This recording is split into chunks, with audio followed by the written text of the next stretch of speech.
ಇವರೆಲ್ಲ ಏನ್ ಮಾಡ್ತಾರೆ, ಅಲ್ಲಿ ಹೋಗ್ಬಿಟ್ಟು ಬಿಜೆಪಿ ಓಟ್ ಹಾಕಿ ಇಲ್ಲಿ ಕಾಂಗ್ರೆಸ್ ಆಡಳಿತದಲ್ಲಿ ಬಂದ್ಬಿಟ್ಟು ಪಾನಿಪುರಿ ಮಾರ್ತಾರೆ. ಬೆಂಗಳೂರಿನಾದ್ಯಂತ ಎಲ್ಲ ಪಾರ್ಕಿಂಗ್ ಇರೋರು ಕೂಡ ರೋಡ್ ಮೇಲೆ.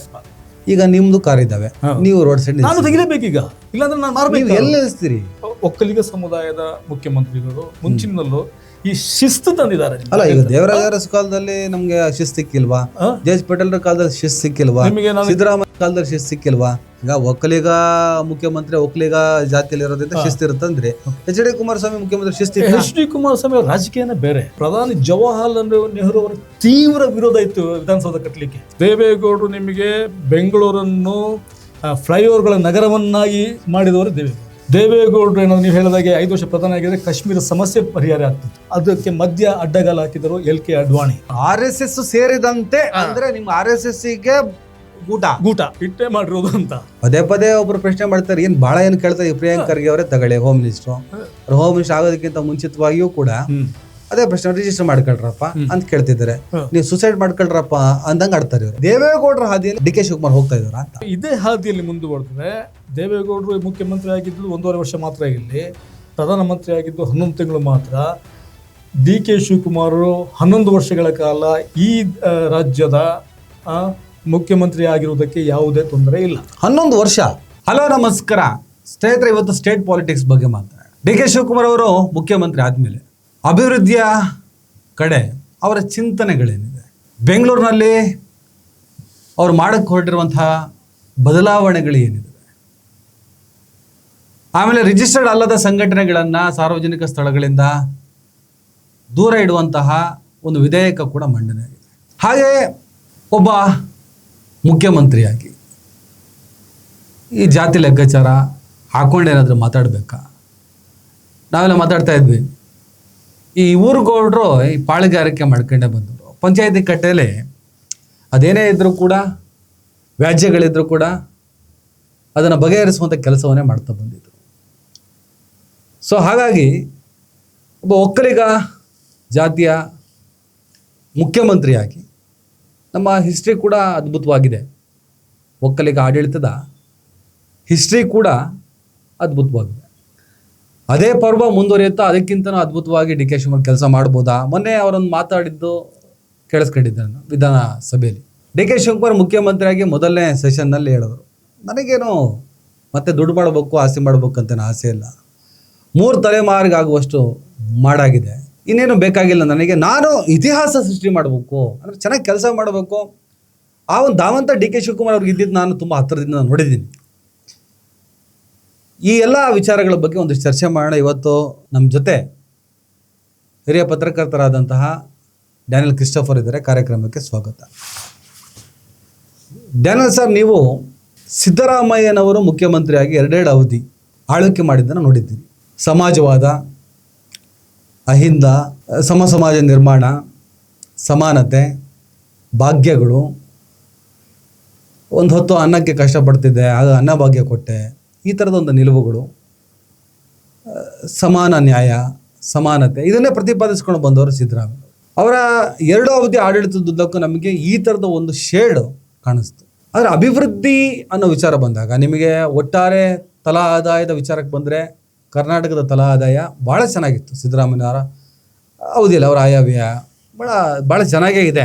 ಬಟ್ ನಿಮಗೆ ನೋಟಿಫೈ ಮಾಡುವಂಥ ಅಭಿವೃದ್ಧಿ, ಇದೊಂದು ಆಗ್ಬಿಡ್ದಪ್ಪ ಇಂಥ ಕ್ರಾಂತಿ ನೋಡಿ ಅಂತ ಹೇಳುವಂಥದ್ದು, ಈ ಥರದ್ದೆಲ್ಲ ನಮಗೆ ಅಷ್ಟರ ಮಟ್ಟಿಗೆ ಕಾಣಿಸ್ತೇ ಇದ್ರೂ ಕೂಡ it's a very good CM, very good administration. ಸಿದ್ದರಾಮಯ್ಯವ್ರನ್ನ ಯಾವುದೇ ಕಾರಣಕ್ಕೂ ಯಾವುದೇ ವಿಚಾರದ ಅಲ್ಲಗಿಳಕ್ಕೆ ಸಾಧ್ಯ ಇಲ್ಲ ಅಂತ ಮಾತಾಡ್ಬೋದು. ಬಟ್ DK ಶಿವಕುಮಾರ್ ಅವ್ರು ಮಾತಾಡ್ತಿರೋಂಥ ರೀತಿ ನೋಡಿದಾಗ ಇವರು ಏನೋ ಬೇರೆನೇ ಏನೋ ಮಾಡ್ಬೋದು. ಬೆಂಗಳೂರಿನ ಒಂದಿಷ್ಟು ವಿಚಾರಗಳ ಬಗ್ಗೆ ಮಾತಾಡೋಣ. ನಿಮಗೆ ಒಂದು ಆರಂಭಿಕ ಸ್ಟೇಟ್ಮೆಂಟ್ ನೀವು ಕೊಟ್ಬಿಡಿ, ಏನು ಅಂತ. ನೀವು ಹೇಳಿ ಸಿದ್ದರಾಮಯ್ಯನವ್ರ ವಿಷಯ ತೆಗೆದ್ರಿ. ಸಿದ್ದರಾಮಯ್ಯ ನನ್ನ ಪ್ರಕಾರ ಈ ರಾಜ್ಯ ಕಂಡ ಈ ವಿಶಿಷ್ಟ ರಾಜ್ಯ, ಅಂದರೆ ವಿಶಿಷ್ಟ ರಾಜ್ಯ ಯಾಕೆ ಹೇಳ್ತೀನಿ ಅಂತ ಹೇಳಿದರೆ, ದಕ್ಷಿಣ ಭಾರತದಲ್ಲಿ BJP ಅಧಿಕಾರಕ್ಕೆ ಬಂದ ಮೊದಲ ರಾಜ್ಯ ಇದು. ಹಾಗೆ ಬೇರೆ ರಾಜ್ಯಗಳಲ್ಲಿ BJP ಅಧಿಕಾರಕ್ಕೆ ಬರೋ ಸಾಧ್ಯತೆ ನಮಗೇನು ಕಾಣ್ತಾ ಇಲ್ಲ, ಮತ್ತು ಇಲ್ಲಿ ಕೂಡ ಕಾಣ್ತಾ ಇಲ್ಲ ನಮಗೆ. ಆದರೆ BJPಗೆ ಅಧಿಕಾರಕ್ಕೆ ತಂದಂತಹ ವಿಶಿಷ್ಟ ರಾಜಕೀಯ ಇರುವಂತಹ ಇದು ರಾಜ್ಯ. ಅಂತಹ ರಾಜ್ಯದಲ್ಲಿ ಸಿದ್ದರಾಮಯ್ಯ 2 ಬಾರಿ ಬಹುಮತದೊಂದಿಗೆ ಅಧಿಕಾರಕ್ಕೆ ಬರ್ತಾರೆ ಅಂತ ಹೇಳಿದ್ರೆ ನೀವೇನು ಹೇಳ್ತೀರ? ಸಿದ್ದರಾಮಯ್ಯ ನೀವು ಪೊಲಿಟಿಕಲಿ ಮೋಟಿವೇಟೆಡ್ ಈ ಎರಡು ಕಮ್ಯುನಿಟಿಗಳೇನಿದ್ದಾವೆ, ಒಕ್ಕಲಿಗರು ಮತ್ತು ಲಿಂಗಾಯತರು, ಆ ಕಮ್ಯುನಿಟಿಗೆ ಸೇರಿದವರಲ್ಲ ಅಲ್ಲ. ಅವರ ಕಮ್ಯುನಿಟಿ ಇವರು ಅಧಿಕಾರಕ್ಕೆ ಬರುವವರೆಗೆ, ಇವರು ಅಧಿಕಾರಕ್ಕೆ ಇರುವವರೆಗೆ, ಇವರು ಅಧಿಕಾರದ ಫಡಸಾಲೆಗೆ ಬರುವವರೆಗೆ ಅಂತಹ ರಾಜಕಾರಣಿಗಳನ್ನು ಕೊಟ್ಟಂತಹ ಸಮುದಾಯ ಕೂಡ ಅಲ್ಲ. ನಾನು ಹೇಳ್ತೇನೆ ಸಿದ್ದರಾಮಯ್ಯ ಲಕ್ಕಿಯಸ್ಟ್ ರಾಜಕಾರಣಿ. ಕೆಲವರು ಹೇಳ್ತಾರೆ ಇಲ್ಲಲ್ಲ, ಸಿದ್ದರಾಮಯ್ಯ ಅಸಾಮಾನ್ಯ ರಾಜಕಾರಣಿ, ಅಸಾಮಾನ್ಯ ರಾಜಕೀಯ ಮಾಡ್ತಾರೆ. ಅವರು ಮಾಜಿ ಪ್ರಧಾನಿ HD ದೇವೇಗೌಡರ ಗರಡಿಯಲ್ಲಿ ಪಳಗಿದವರು, ಅದರಿಂದಾಗಿ ಅವರಿಗೆ ಸಾಧ್ಯ ಆಯಿತು. ಅವರು ಮಾಡುವಂಥ ರಾಜಕೀಯ ನಮಗೆ ಕಾಣುವುದಿಲ್ಲ, ಅದು ಒಳಗಿಂದ ಒಳಗೆ ಒಳ್ಳೆ ರಾಜಕೀಯ ಮಾಡ್ತಾರೆ ಅಂತ ಇರಲಿ. ಅದು ಸಿದ್ದರಾಮಯ್ಯ. ಮತ್ತು ಸಿದ್ದರಾಮಯ್ಯ ಏನು ಮಾಡಿದರು, ಇದು ಬಹುಮತ ತಂದದ್ದೇ ದೊಡ್ಡ ಸಾಧನೆ. 2 ಬಾರಿ ಬಹುಮತ ತರುವುದು ಅಂತ ಹೇಳಿದ್ರೆ, ನಾನು ಹೇಳಿದೆ ಕರ್ನಾಟಕದಂಥ ವಿಶಿಷ್ಟ ರಾಜಕೀಯ ಇರುವಂತಹ ರಾಜ್ಯದಲ್ಲಿ ಸುಲಭದ ಮಾತಲ್ಲ. ಇಲ್ಲಿ ಕೆಪಾಸಿಟಿ ಇಲ್ಲಿ ಒಂದು ಸಿದ್ದರಾಮಯ್ಯನವರು ಅಧಿಕಾರಕ್ಕೆ ಬರುವ ಕಾಲದಲ್ಲಿ BJP ಅಟ್ಟಹಾಸ ಮಾಡ್ತಾ ಇತ್ತು. ಇಲ್ಲಿ ಅದಕ್ಕೆ ಬಳ್ಳಾರಿಯ ಗಣಿತೊಡೆಗಳ ರಿಪಬ್ಲಿಕ್ ಆಫ್ ಬಳ್ಳಾರಿಯ ಬೆಂಬಲ ಕೂಡ ಇತ್ತು. ಯಾವುದು? ಆರ್ಥಿಕ ಬೆಂಬಲ, ಆರ್ಥಿಕ ಶಕ್ತಿ, ದೊಡ್ಡ ಶಕ್ತಿ ಅದು BJP ಹಿಂದೆ ಇದ್ದಂಥ ದೊಡ್ಡ ಶಕ್ತಿ ಅದು ಅವರಿಗೆ. ಎಷ್ಟರ ಮಟ್ಟಿಗೆ ಅಂತ ಹೇಳಿದ್ರೆ, ಇವರು ಬೇರೆ ಪಕ್ಷಗಳು ನಾವು ಮಾಡಿದ್ರೆ ಕರೆಯುವಂತಹ ಕುದುರೆ ವ್ಯಾಪಾರ, ಇವರಿಗೆ ಏನಾಯಿತು, ಆಪರೇಷನ್ ಕಮಲ, ಆಪರೇಷನ್ ಲೋಟಸ್, ಕಮಲ ಕಾರ್ಯಾಚರಣೆ ಆಯಿತು. ಆ ಮಟ್ಟಿಗೆ ರಾಜಕೀಯ ಮಾಡ್ತಿದ್ದವರು. So good. ಮತ್ತು ಅವರ ಅಡ್ಮಿನಿಸ್ಟ್ರೇಷನ್ ಏನು ಅಂಥದ್ದು ಹೇಳಿಕೊಳ್ಳುವಂತಹ ನ್ಯೂನತೆಗಳೇನು ನಮಗೆ ಕಾಣ್ತಾ ಇಲ್ಲ. ಇರೋದನ್ನೇ ಮಾಡ್ತಾ ಹೋದ್ರು, ಇರೋದನ್ನೇ ಚೆನ್ನಾಗಿ ನಡ್ಸ್ಕೊಂಡು ಹೋದ್ರು. ಹೊಸದೊಂದು ಏನು ತಂದಿಲ್ವಾ ಅಂತ ಆ ಥರನ? ಹೊಸದು ಈಗ ತಂದ್ರಲ್ಲ. ಈಗ ನಿಮಗೆ ಮಹಿಳೆಯರಿಗೆ ಬಸ್ ಪ್ರಯಾಣ ಉಚಿತಗೊಳಿಸಿದ್ರು. ಅದೇ ಈ ಭಾಗ್ಯಗಳಿದೆಯಲ್ಲ, ಅದು ಇದೆಲ್ಲ ಅಭಿವೃದ್ಧಿಯ ಅಡಿ ಬರುತ್ತಾ? ಅಭಿವೃದ್ಧಿಯ ನೀವು ಡೆವಲಪ್ಮೆಂಟ್ ಅಂತ ಕಾನ್ಸೆಪ್ಟ್. ಇಲ್ಲಿ ನೀವು ಒಂದು ಡಿಫ್ರೆನ್ಸ್ ಇಟ್ಕೋಬೇಕು, ಪ್ರಗತಿ ಮತ್ತು ಅಭಿವೃದ್ಧಿ. ಇದು ಇವರು ಸಿದ್ದರಾಮಯ್ಯ ಮಾಡಿದ್ದೆಲ್ಲ ಪ್ರಗತಿಗೆ ಪೂರಕವಾಗಿದ್ದಂತಹ ಭಾಗ್ಯಗಳು, ಕೆಲಸಗಳು, ಯೋಜನೆಗಳು, ಅದನ್ನು ಜಾರಿಗೊಳಿಸಿ. ಸಮಾನತೆ, ಅಭಿವೃದ್ಧಿ ಅಂದ್ರೆ ಸಾಮಾಜಿಕ ನ್ಯಾಯ, ಸಮಾನತೆ. ನೀವು ಹೇಳಿದ ಸಾಮಾಜಿಕ ನ್ಯಾಯ ಸಮಸ್ಯೆ ಇದೆ ಏನ್ ಗೊತ್ತಾ? ಮತ್ತೆ ಮಹಿಳೆಯರಿಗೆ ನಿಮಗೆ ಆ ಥರದೊಂದಿಷ್ಟು ಕೊರತೆಗಳು ಇರೋ ಕಾರಣಕ್ಕೆ ಅದ್ರ ಕಡೆ ಫೋಕಸ್ ಆದ್ರು. ಮತ್ತೆ ಇವರು ಎಲ್ಲ ಮಹಿಳೆಯರಿಗೆ ಬಸ್ ಪ್ರಯಾಣ ಉಚಿತ ಮಾಡಿದ್ದಾರೆ. ಅದು ಮಹಿಳಾ ಕಾರ್ಮಿಕರಿಗೆ ದೊಡ್ಡ ಮಟ್ಟದಲ್ಲಿ ಸಹಾಯ ಮಾಡಿದೆ. ಅವರು ಬೆಳಿಗ್ಗೆ ಕೆಲಸಕ್ಕೆ ಹೋಗ್ಲಿಕ್ಕೆ, ಕೂಲಿ ಮಾಡ್ಲಿಕ್ಕೆ ಹೋಗ್ಲಿಕ್ಕೆ, ಅವರಿಗೆ ಬಸ್ಸಿಗೆ ಹೋಗ್ಲಿಕ್ಕೆ ಹಣ ಇರ್ತಿಲ್ಲ. ಯಾಕಂದ್ರೆ ಗಂಡದ್ರು ಕುಡಿದು ಅನ್ನಭಾಗ್ಯ ಗಂಡದ್ರು ಕುಡಿದು ಖಾಲಿ ಮಾಡಿಬಿಡ್ತಾರೆ, ಇವ್ರ ಕೂಡ ಕಿತ್ಕೊಳ್ತಾರೆ. ಅಲ್ಲ, ದೊಡ್ಡ ಮಟ್ಟದಲ್ಲಿ ಸಹಾಯ ಮಾಡಿದೆ ಅದು ಗೃಹಲಕ್ಷ್ಮಿ ಯೋಜನೆಗಳು. ಗುಡ್. ಮತ್ತೇನು ಹೇಳಿದ್ರೆ ಅಭಿವೃದ್ಧಿ ಅಂತ ಅಂದ್ರೆ ಏನು, ಪ್ರಗತಿ ಅಂದ್ರೆ ಏನು? ಪ್ರಗತಿ ಅಂದ್ರೆ ನೀವು ಹೇಳಿದ್ದು ಸಾಮಾಜಿಕ ನ್ಯಾಯ ಸಾಧಿಸುವಂಥದ್ದು, ಮಹಿಳೆಯರಿಗೆ ಅವರಿಗೆ ಸವಲತ್ತುಗಳನ್ನು ಕೊಡುವಂಥದ್ದು, ಒಟ್ಟಾರೆ ಸಮಾಜದ ಪ್ರಗತಿಗೆ, ಮುಂದುವರಿಕೆಗೆ ಸಹಾಯ ಮಾಡುವಂಥದ್ದು. ಅಭಿವೃದ್ಧಿ ಅಂತ ಹೇಳಿದ್ರೆ ಊರಗಳ ರಸ್ತೆ ಕಟ್ಟೋದು, ಸೇತುವೆ ಕಟ್ಟೋದು, ಬಿಲ್ಡಿಂಗ್ಗಳನ್ನು ಕಟ್ಟಿ ಹಾಕೋದು, ಇದು ಅಭಿವೃದ್ಧಿ. ಇನ್ಫ್ರಾಸ್ಟ್ರಕ್ಚರ್, ಅದು ಎಂಪ್ಲಾಯ್ಮೆಂಟ್ ನಿಮಗೆ ಇದಕ್ಕೆ ಬರಲ್ಲ, ನಿಮಗೆ ಅಭಿವೃದ್ಧಿಗೆ ಬರಲ್ಲ. ಎಂಪ್ಲಾಯ್ಮೆಂಟ್ ನೀವು ಕೊಡಲೇಬೇಕು ಜನಗಳಿಗೆ. ಕೊಡಲಿಲ್ಲ ಅಂದ್ರೆ ಈಗ ಆಗಿದೆ ಅಲ್ಲ, ಇದರಲ್ಲಿ ಜಂತರ್ ಮಂತರ್ನಲ್ಲಿ ಆದಂತಹ ಗಲಾಟೆಗಳು ಶುರು ಆಗ್ತವೆ ಅಷ್ಟೇ, ನೀವು ಎಂಪ್ಲಾಯ್ಮೆಂಟ್ ಕೊಡಲಿಲ್ಲ ಅಂತ ಹೇಳ್ತಾರೆ. ಹೌದಾ? ಇದು ನಿಮಗೆ ಈ ಮೂಲಭೂತ ಸೌಕರ್ಯವನ್ನು ನೀವು ವೃದ್ಧಿ ಮಾಡುವುದು, ಮೂಲಭೂತ ಸೌಕರ್ಯವನ್ನು ಕಟ್ಟುವುದು, ಸಮಸ್ಯೆಗಳ ಕಡೆ ಫೋಕಸ್ ಆಗೋದು, ಅಭಿವೃದ್ಧಿ ಅಂತ ಏನ್ ಕರೀತೀವಿ, ಅದು ಇನ್ನಷ್ಟು ಭ್ರಷ್ಟಾಚಾರಕ್ಕೆ ಎಡೆ ಮಾಡಿ ಕೊಡ್ತದೆ. ಆಮೇಲೆ ನೀವು ಇಲ್ಲಿ ಸರಿಯಾಗಿ ನಿರ್ವಹಿಸಿ. ಎಲ್ಲದರ ಜೊತೆಗೆ ಸಿದ್ದರಾಮಯ್ಯನವರ ಒಟ್ಟಾರೆ ಆಡಳಿತದಲ್ಲಿ ನಾವು ತುಂಬಾ ಆಳವಾಗಿ ಗಮನಿಸಬೇಕಾಗಿದ್ದು ಸಿದ್ಧಾಂತ. ಹೌದು, ಎಸ್, ಸಿದ್ಧಾಂತ ವೆರಿ ಮಚ್. ಮತ್ತೆ ನೀವು ಇವ್ರು ಕೇಳಿದ್ರೆ DK ಶಿವಕುಮಾರ್ ಅವರು ಕೇಳಿದ್ರೆ, ಈಗ ಅಭಿವೃದ್ಧಿ, ನಾನು ಹೇಳಿದೆ ಅಭಿವೃದ್ಧಿಯನ್ನು ನೀವು ಸರಿಯಾಗಿ ನಿರ್ವಹಿಸಲಿಲ್ಲದಾದ್ರೆ, ಮೂಲಭೂತ ಸೌಕರ್ಯವನ್ನು ನಿರ್ಮಿಸುವುದನ್ನು ಸರಿಯಾಗಿ ನಿರ್ವಹಿಸಲಿಲ್ಲವಾದ್ರೆ ಅದು ದೊಡ್ಡ ಮಟ್ಟದ ಭ್ರಷ್ಟಾಚಾರಕ್ಕೆ ಎಡೆ ಮಾಡಿ ಕೊಡ್ತದೆ. ಹೌದಾ? ಮನಮೋಹನ್ ಸಿಂಗ್ ಅವರ ಕಾಲದಲ್ಲಿ ಯಾವ್ದು ಅದೇ ಅಲ್ವಾ, ದೊಡ್ಡ ಮಟ್ಟದ ಭ್ರಷ್ಟಾಚಾರಗಳು, ಅದನ್ನು ನಾವು ಕಂಟ್ರೋಲ್ ಮಾಡ್ಲಿಕ್ಕೆ ಆಗ್ಲಿಲ್ಲ. ಹೌದಾ? ಇಲ್ಲಿ ಅದನ್ನು ಈಗ DK ಶಿವಕುಮಾರ್ ಅವರು ಬಂದು ಅದನ್ನ ಕಂಟ್ರೋಲ್ ಮಾಡ್ತಿದ್ದಾರೆ. ಹೌದಾ? DK ಶಿವಕುಮಾರ್ ಅವರು ಕೃಷ್ಣ ಬೈರೇಗೌಡರನ್ನು ಬೆಂಗಳೂರು ಅಭಿವೃದ್ಧಿ ಸಚಿವರಾಗಿ ಮಾಡಿರುವುದೇ ಒಂದು ದೊಡ್ಡ, ನಗರಾಭಿವೃದ್ಧಿ ಸಚಿವರನ್ನಾಗಿ ಮಾಡಿದ್ರೆ, ಅರ್ಬನ್ ಡೆವಲಪ್ಮೆಂಟ್ ಮಿನಿಸ್ಟರ್ ಮಾಡಿರೋದು ದೊಡ್ಡ ಒಂದು, ಏನ್ ಹೇಳ್ತಿರೋದಕ್ಕೆ ಒಳ್ಳೆ ಕ್ರಮ. ಅವರು ಕೂಡ ಅದೇ ಒಂದು ಆಸಕ್ತಿ, ಅದೇ ಧಾವಂತ, ಅದೇ ಹುಮ್ಮಸ್ಸಲ್ಲಿರುವಂತ ವ್ಯಕ್ತಿ. ಅವರು ಅದನ್ನು ಈ ಮೂಲಭೂತ ಸೌಕರ್ಯ ನಿರ್ಮಿಸುವುದನ್ನು ಸರಿಯಾಗಿ ಅದನ್ನು ನಿರ್ವಹಿಸಬಲ್ಲಂತಹ ಅವರಿಗೆ ಛಾತಿ ಇದೆ. ಹೌದಾ? ಇನ್ನೊಂದು DKಯ ವೇಗಕ್ಕೂ ಕೃಷ್ಣ ಬೈರೇಗೌಡರ ವೇಗ ಮ್ಯಾಚ್ ಆಗ್ತದೆ. ಆಮೇಲೆ ಅವರು ಫಸ್ಟ್ ನಮಗೆ ತುಂಬಾ ಆಸಕ್ತಿ ಗಳಿಸಿದ್ದು ಫುಟ್ಪಾತ್ ತೆರವು ಕಾರ್ಯಾಚರಣೆ. ಅದಾದ್ಮೇಲೆ ಬೇಕಾಬಿಟ್ಟಿ ಗಾಡಿಗಳನ್ನ ಇನ್ನು ಮುಂದೆ ಮನೆ ಮುಂದೆ ನಿಲ್ಸಂಗಿಲ್ಲ. ಅತ್ಯಂತ ಒಳ್ಳೆಯ ಕ್ರಮಗಳು ಇವೆರಡು. ಆಮೇಲೆ ಈ ಆಫ್ ಹೆಲ್ಮೆಟ್ ಇವೆಲ್ಲ ಸಾಧ್ಯನೇ ಇಲ್ಲ ಇಲ್ಲಿಂದ ಅಂತ ಆ ಟ್ರಾಫಿಕ್ ರೂಲ್ ಕೂಡ ತಂದಿದ್ದಾರೆ. ನೋಡಿ ಇದು ಬಟ್ ಪ್ರಪ್ರಥಮವಾಗಿ ಅದ್ರ ಬಿಡಿ ಆಫ್ ಹೆಲ್ಮೆಟ್ ಮೊದಲಿಂದನೂ ಇತ್ತು, ಅದನ್ನ ಇನ್ನೂ ಸ್ಟ್ರಾಂಗ್ ಆಗಿ ಇಂಪ್ಲಿಮೆಂಟ್ ಮಾಡ್ತಾರೆ, ಅದೆಲ್ಲ ಆಗ್ಲಿ. ಮತ್ತೆ ರೋಡ್ ಸೈಡ್ ಟ್ರಾಫಿಕ್ ಪೊಲೀಸರು ಒಂದಿಷ್ಟು ಭ್ರಷ್ಟಾಚಾರಗಳನ್ನ ಕಡಿವಾಣ ಹಾಕ್ಬೇಕು, ಅದ್ ಮಾಡ್ಲಿ.